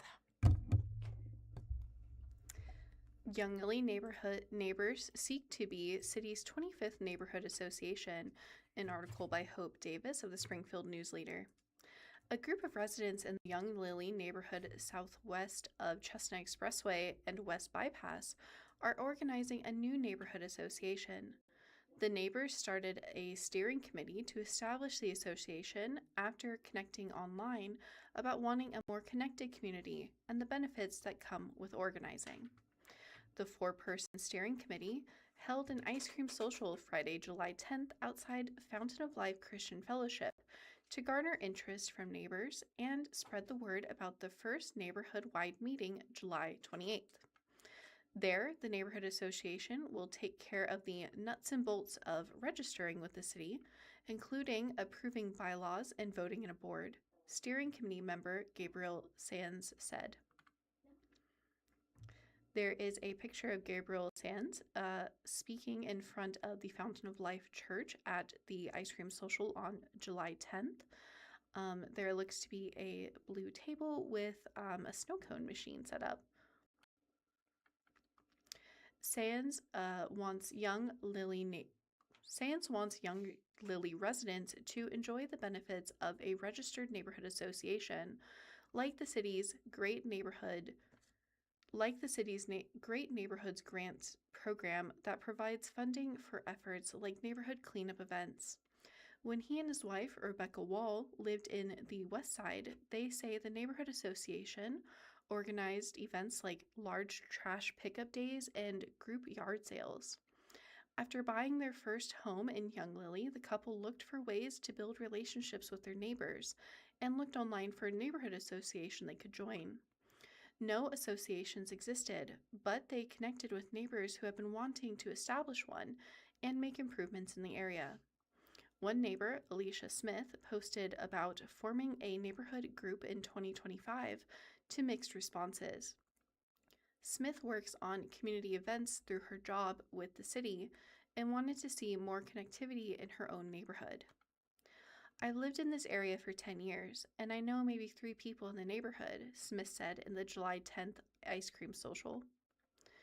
Anna Grobe joined the steering committee after getting involved with the city to advocate for upgrades in the neighborhood and has been especially vocal about Young Lily Park off Chestnut Expressway. In the past 6 months, Grobe said the city has removed 3 dangerous trees from the park, along with stumps left after storms in 2025. As a more organized neighborhood, Grobe hopes to engage the Springfield Greene County Parks Board to add a pavilion and disability-accessible playground equipment.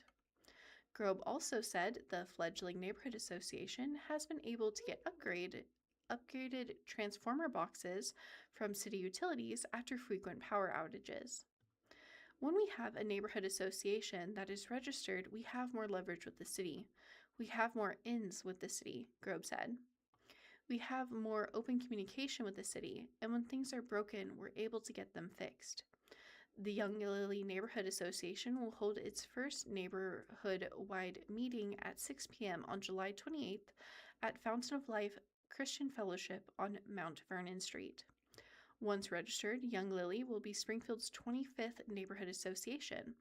Hannah Knopf, senior planner for the city, said at the July 10th event. And we have quite a few celebrity birthdays to celebrate today, starting with actor Jason Clarke is 57 today. Eric Winter, best known for his roles in Days of Our Lives and The Rookie, turns 50. Country singer Luke Bryan is also 50 today. R&B singer Jeremiah is 39. Mr. David Hasselhoff is 74 today. Camilla Bowles, the second wife of King Charles III, turns 79. Sarah Jones, best known for her roles in Ugly Betty and Big Love, is 43. Bill and Ted's Excellent Adventure actor Alex Winter is 61 today. Carrie Fisher's daughter Billie Lourd from Scream Queens turns 34. And finally, Dr. DeLuca from Grey's Anatomy, Stefania Spampanato, is 44. We would like to wish everyone celebrating today a very happy birthday.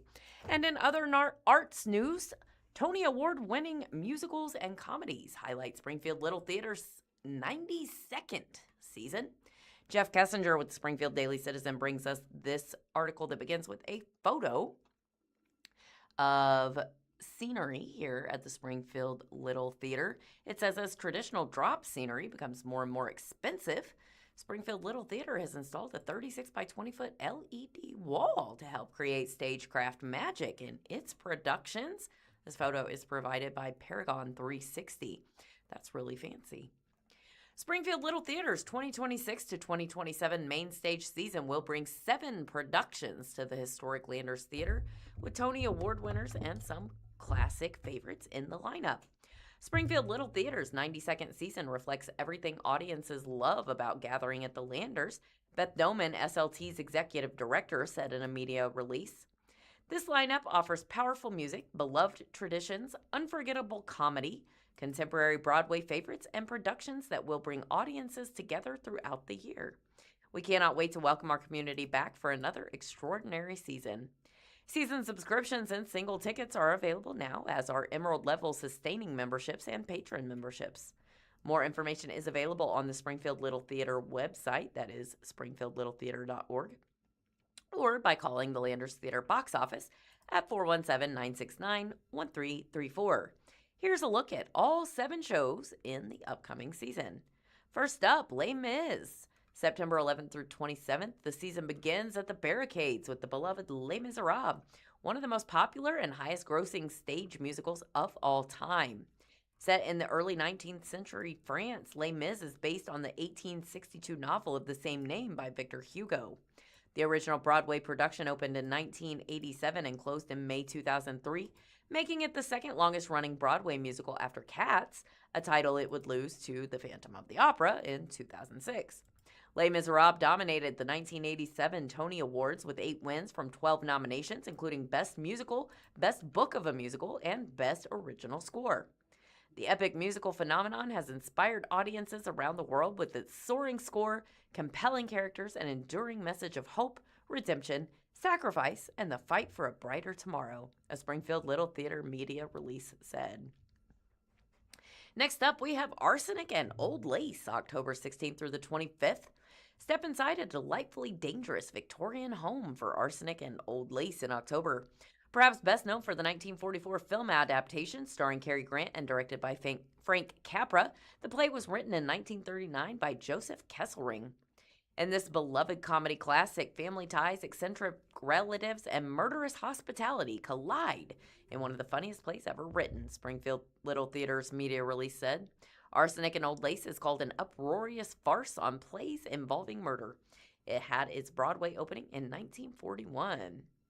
For the holiday season, looks like we have Rudolph the Red-Nosed Reindeer. November 27th through December 13th, Holiday Magic arrives at the Landers Theater the day after Thanksgiving, as Rudolph the Red-Nosed Reindeer opens a 3-week run. Filled with classic charm, festive fun, and beloved characters, this heartwarming family favorite reminds audiences that the qualities that make someone different can become their greatest strengths, the media release said. Next up, Once Upon a Mattress, January 29th through February 13th.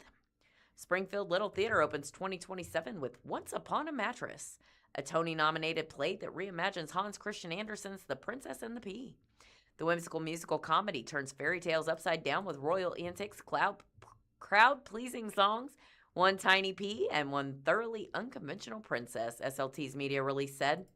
Once Upon a Mattress opened on Broadway in May 1955 with legendary comedian Carol Burnett in the role of Princess Winifred. After closing in August 1960, it went on a 7-month U.S. tour. Dear Evan Hansen, another Tony Award winner, takes the Landers Theater stage in mid-March. That would be the 12th through the 28th. The show won 6 Tonys from 9 nominations in 2017, including Best Musical, Best Book of a Musical, and Best Original Score. Written by Benj Pasek and Justin Paul, Dear Evan Hansen follows the title character, a high school senior with social anxiety who invents a fake friendship to comfort a grieving family. With its powerful exploration of connection, belonging, honesty, and the search to be seen, the Broadway phenomenon has touched a generation and continues to resonate with audiences around the world, SLT said. A touring production of the show came through Springfield in 2024. Peter Pan Goes Wrong. April 23rd through May 9th. That sounds interesting. After 2 successful productions of The Play That Goes Wrong in 2023 and 2024, Springfield Little Theater presents another play by the team of Henry Lewis, Jonathan Sayer, and Henry Shields. Peter Pan Goes Wrong follows an amateur drama society's disastrous attempt to stage the J.M. Barrie classic.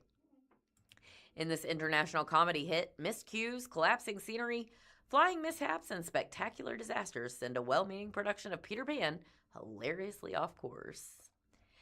And finally, I'm excited about this one, Mean Girls, June 11th through 27th. Springfield Little Theater will wrap up its 92nd season with a rock musical comedy from comedian Tina Fey. Mean Girls is based on the 2004 film written by Fey and directed by Mark Waters, which was in turn based on the 2002 book Queen Bees and Wannabes by Rosalind Wiseman. It follows Katie Heron, a homeschooled student raised in Africa, as she navigates the social jungle of an American public high school. The dazzling Broadway sensation is packed with sharp wit, infectious music, and a fetch celebration of friendship, confidence, individuality, and finding one's place, the media release said. I'll be sure to be there, and if it's a Wednesday, I will wear pink. Definitely look forward to seeing that. The next article we have is an opinion piece by Dwayne Folk of the Springfield News Leader. When data centers come calling, preparation matters. Much has been written and discussed, understandably so, about the rapid rise of data centers driven by artificial intelligence and cloud computing. These facilities can be massive, complex, and carry real implications for local utility systems like City Utilities, CU. At CU, we believe those implications are exactly why preparation matters now, not later. CU has already received inquiries from developers interested in building data centers in the Springfield area, which is why we have created a large load task force and review processes to evaluate any potential projects. It's about being ready and responsible. Our priority is simple. Existing CU customers should not bear the cost of infrastructure upgrades driven by new, large energy users. If a data center or other customer requiring significant electricity chooses to locate here, we are putting structures in place to ensure they pay for the system impacts they create. This includes an electric rate specifically for extra large energy users to minimize any impact on existing customer bills, and ensure data centers pay their fair share of expenses tied to the power they require. There is a picture of a large industrial center. It says City Utilities, John Twitty Energy. It's the John Twitty Energy Center, located in Southwest Springfield. We are also strengthening contracts and financial commitments from data centers to protect our customers from long-term financial risk. We want to make sure that if data centers cause CU to incur additional costs, they continue to pay for those expenses, even if their plans change. Every large load proposal will undergo a thorough review and a system impact study to determine what infrastructure upgrades or resources may be needed. To put this in perspective, some large data centers can require 500 megawatts or more of electricity at their peak demand, and nearly equivalent to CU's current average monthly peak load for its entire service territory. Evaluating those requests is essential to ensure CU can continue providing reliable service to homes and businesses. there is a picture. It's a Missouri Department of Conservation sticker that says quality water means quality life. The sticker is on a pole in front of Fellows Lake. Water needs also will be evaluated. Some data centers require significant water for cooling, while others use much less. That variability highlights why each proposal must be studied individually to ensure we fully understand its potential impact. It's also important for our community to know that CU cannot choose who it serves within its service territory. Once a project meets state and federal regulations, local permitting requirements, and CU's established service criteria, the utility is obligated to provide service, subject to available capacity. That reality makes our rigorous review process even more critical. At CU, we are not approaching this issue reactively. We are preparing deliberately and thoughtfully. As interest continues, we remain focused on thorough planning, clear communication, and robust processes to ensure that if a large-scale data center comes to Springfield, it is done in a way that preserves reliability, protects existing customers, and holds new large users appropriately accountable for the costs they incur. We remain committed to transparency as this topic evolves, and I hope you'll read more about how we're preparing now by visiting our website at cityutilities.net/datacenters. And On Angel's Wings keeps child legacies alive with bereavement photography. Chris Meglio with the Springfield News Leader brings us this story. It says, every year, thousands of parents mourn the loss of a child due to uncontrollable health conditions. For the past 13 years, Michelle Kramer and On Angel's Wings have used bereavement photography to capture the lasting legacies of lives ended too soon. Kramer founded OAW in July 2013, providing a grief recovery program along with honorary gestures for parents and children alike. What started as a Springfield nonprofit organization is now providing services in several other states. I'm an empath, and just doing photos and walking away from a family was really, really hard for me because I wanted to make sure that they were okay and that they had the support they needed, Kramer said. Before becoming involved in bereavement photography, Kramer said she had been largely oblivious about stillbirths. She had heard stories about her grandmother having stillbirths, but figured modern medicine had solved the issue. When she learned otherwise, she joined a local stillbirth photography organization shortly after that she described as limited in scope. They were just doing photos. A year and a half went by before Kramer stepped away. Her interest in bereavement photography remained strong 4 years later when a friend came to her about a boy named Logan who was battling spinal muscular atrophy, an incurable genetic condition that causes worsening muscle weakness, including of the heart and lungs, according to the Cleveland Clinic. She began shooting photos for Logan and his family when he was about 7 months old. 3 months later, Logan passed away. Kramer said the work she'd done with his family helped her discover her life's purpose. It was through that experience of doing photos for them and capturing his life in both the joyful space and the hard space that I realized that this is what I wanted to be doing, Kramer said.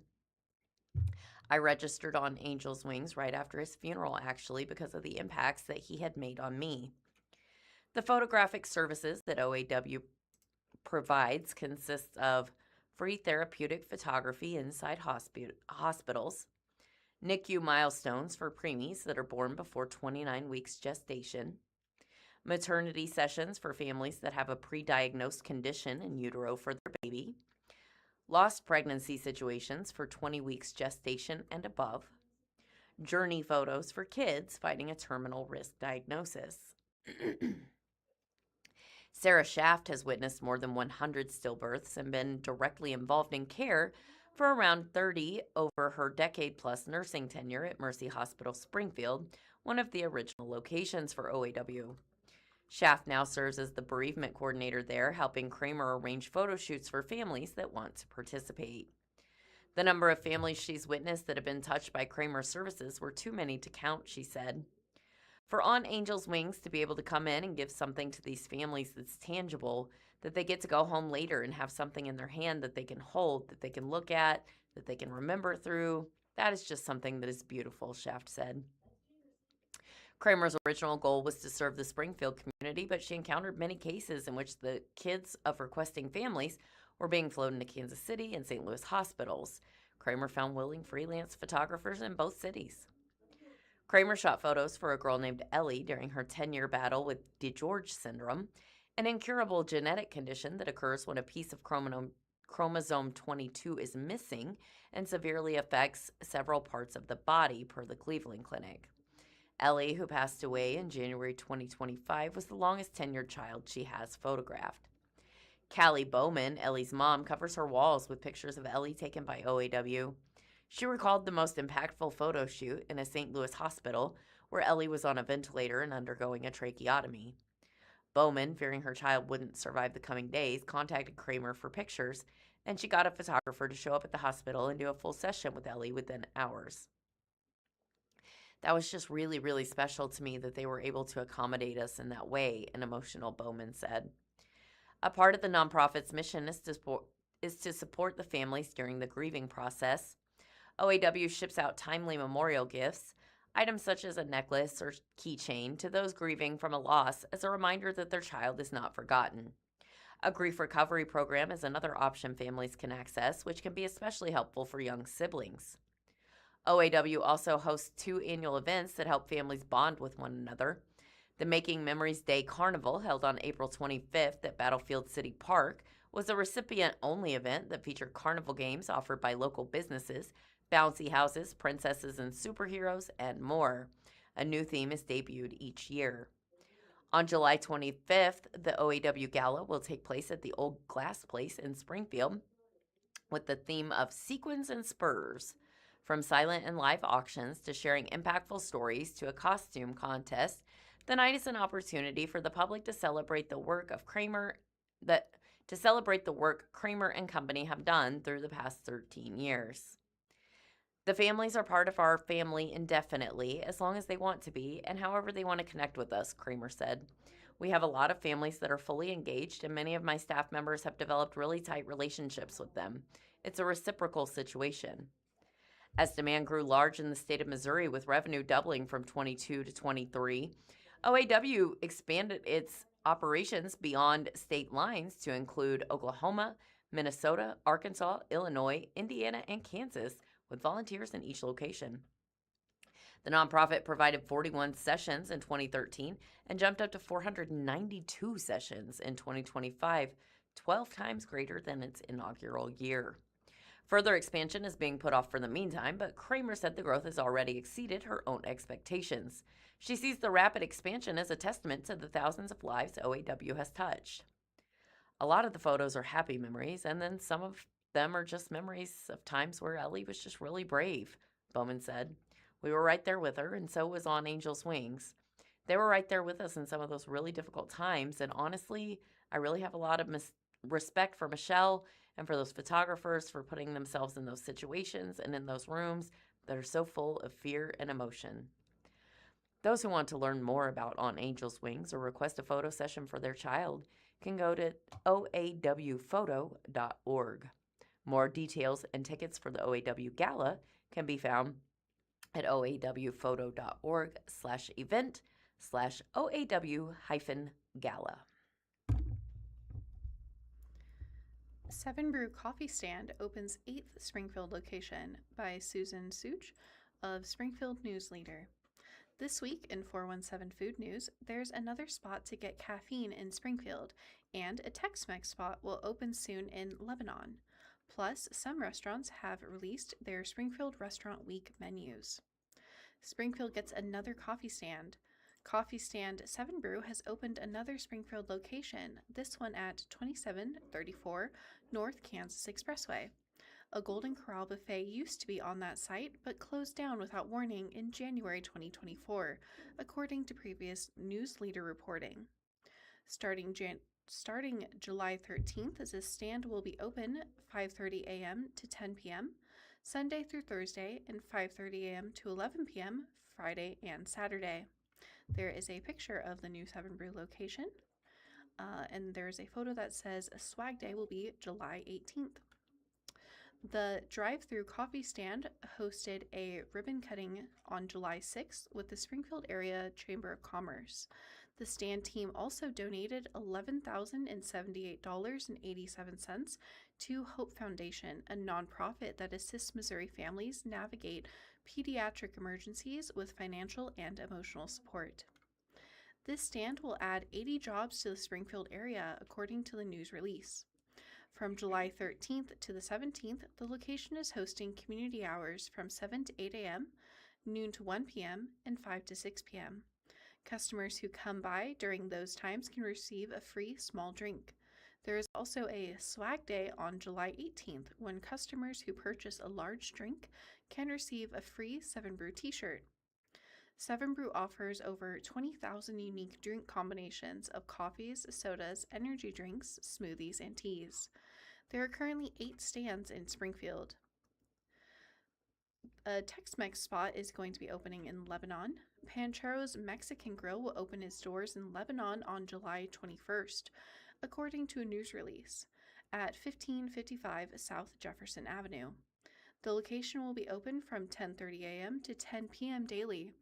This is its 7th Missouri location, all of which are owned and operated by the Davis Fresh Mex franchise.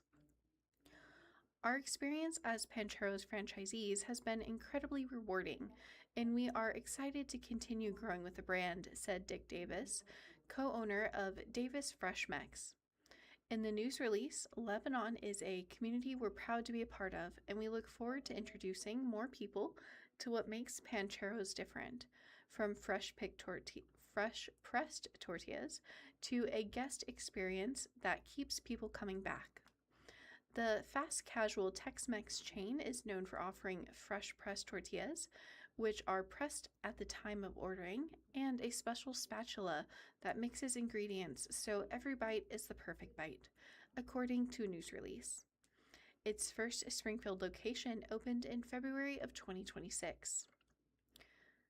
Restaurants release menu for the Springfield Restaurant Week. Looking to support local businesses and local nonprofits during the first Springfield Restaurant Week? Some restaurants have already published their menus so you can plan ahead. Both Bambino's locations are offering a lunch special that includes an entree and dessert for $20, as well as a dinner special for 1 or 2 people, both of which include an appetizer, side salad, entree, and dessert. The dinner special for 1 is $40 and the special for 2 is $60. All 3 Big Whiskey locations are offering a $40 dinner special, which includes a triple dip appetizer of buffalo chicken dip, white queso, spinach dip, and salsa, 2 cheeseburgers, and funnel cake fries. Jim's Steakhouse and Pub at 1935 South Glenstone Avenue is offering 2 lunch specials, 1 at $20 and 1 at $40, and 3 dinner specials, 1 at $50 and 2 at $60.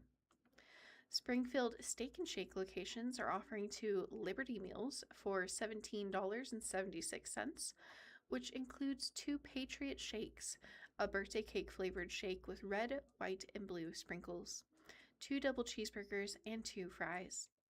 Springfield Restaurants Week runs through July 19th, with a portion of special menu sales going to the Ozarks Food Harvest and the Missouri Restaurant Association Education Foundation. Currently, there are 27 restaurants participating in the event, including Mexican Villa, Pasta Express, Nearly Famous, Palm and Paddle Grill, Bambino's, and Grace Kitchen. For a full list of restaurants, visit springfieldrestaurantweek.com/restaurants. And if you are looking for something to do this week here in Springfield, Taryn Shore McGee from 417 Magazine has the scoop. Beginning with today, Friday, July 17th, Houndmouth, the Lordy Tour at the Gilios Theater, $34 to $64 for tickets at 8 p.m. Alt-American indie band Houndmouth, fellow Midwesterners hailing from Indiana, stop in Springfield on their Lordy Tour. The band is best known for its songs Sedona and Come On Illinois, but its stripped-back Americana melodies are easy to get into even if you're unfamiliar. Rare Wine, Rare Books at the Dwayne G. Meyer Library.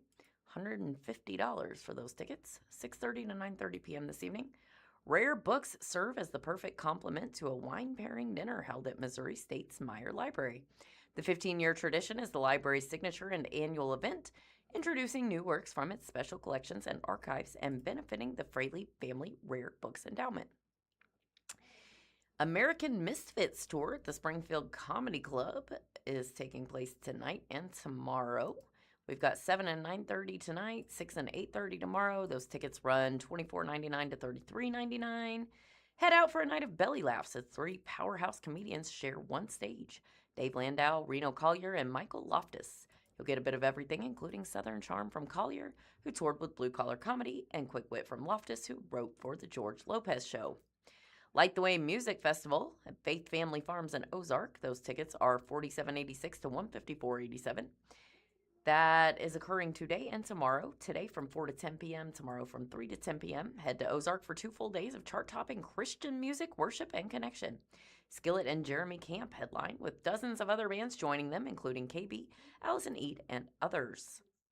Tomorrow we got Dog Days of Summer at Farmers Market of the Ozarks. That is free entry from 8 a.m. to 1 p.m. Don't miss this fantastic day at Farmers Market of the Ozarks, where it's all about the dogs. Bring your doggo in costume and have him or her walk in the pet parade at 10 a.m. and 12 p.m. Plus, treat Fido to free pup cups and enter to win all sorts of prizes. Also, tomorrow we have the last Springfield Roller Derby home game at Brightspeed Ice Park. I am planning to be there. That is free admission. First whistle is at 4:30. Doors open at 3:30. If you've never seen roller derby live, make this summer you change that. Springfield's nationally ranked home team has been playing here for over 20 years, bringing fans white-knuckle excitement on skates. Games are free, but please consider buying concessions or merchandise. I can confirm those games are incredible fun. Then we have Ted Nugent and Blackstone Cherry at Black Oak Amphitheater. Those tickets are $45.50 to $174.50. That's at 7 p.m. tomorrow on the 18th. Legendary, famously outspoken rocker Ted Nugent takes the stage at Black Oak Amphitheater. Sink along to his classics, including Catch, Scratch, Fever, and Stranglehold, and hear a new song or two. VIP perks include a free buffet dinner, express private entrance and bathrooms, and a private covered pavilion. Then Sunday, July 19th, we have the Heat Wave Half Marathon. This is at Frisco Highline Trail, starting at Willard High School at 7 a.m. Challenge yourself or your loved ones to get outside and do something a bit different this week. The Heat Wave Half Marathon starts bright and early and also includes 5K and 10K races, plus a kids dash. Racers get great swag, photo ops, and best of all, free Kona ice cream at the finish. Pre-registration is recommended for that event. Finally, Wednesday through Saturday, the 22nd through the 25th, we have God of Carnage, the Lightroom Lounge at Martha's Vineyard. Those tickets run $20 to $80.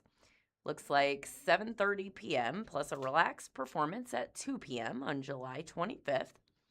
High Tide Theatrical presents God of Carnage by Yasmina Reza, a chaotic, razor-sharp comedy. It starts with parents discussing a playground altercation between their children, but quickly unravels in hilarious, unexpected ways. Got a quick update for us there, Genevieve, before we head out? Yes, looking a little bit further out, the birthplace of the Route 66 Festival has been set for August 7th through the 8th in downtown Springfield.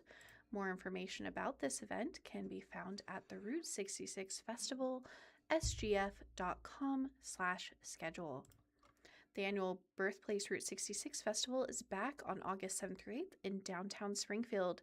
This year marks the centennial celebration of the Mother Road, and with that comes an even bigger celebration. Fantastic. We want to thank you for listening to the Blind Community Thrift Store Radio Reading Service. You can tune in every week, Monday through Friday, on the Blind Community Thrift Store's YouTube channel at 10 a.m. for more up-to-date news from the Springfield News Leader, Springfield Daily Citizen, Springfield Business Journal, and 417 Magazine. Listen after we are live on the Audio Reader Network at www.reader.ku.edu. All broadcasts are played over KSMU's subcarrier airwaves at 67 kilohertz on 91.1 from 3 p.m. to 5 p.m. Monday through Friday. Contact Audio Reader Network for information on receiving a pre-programmed radio.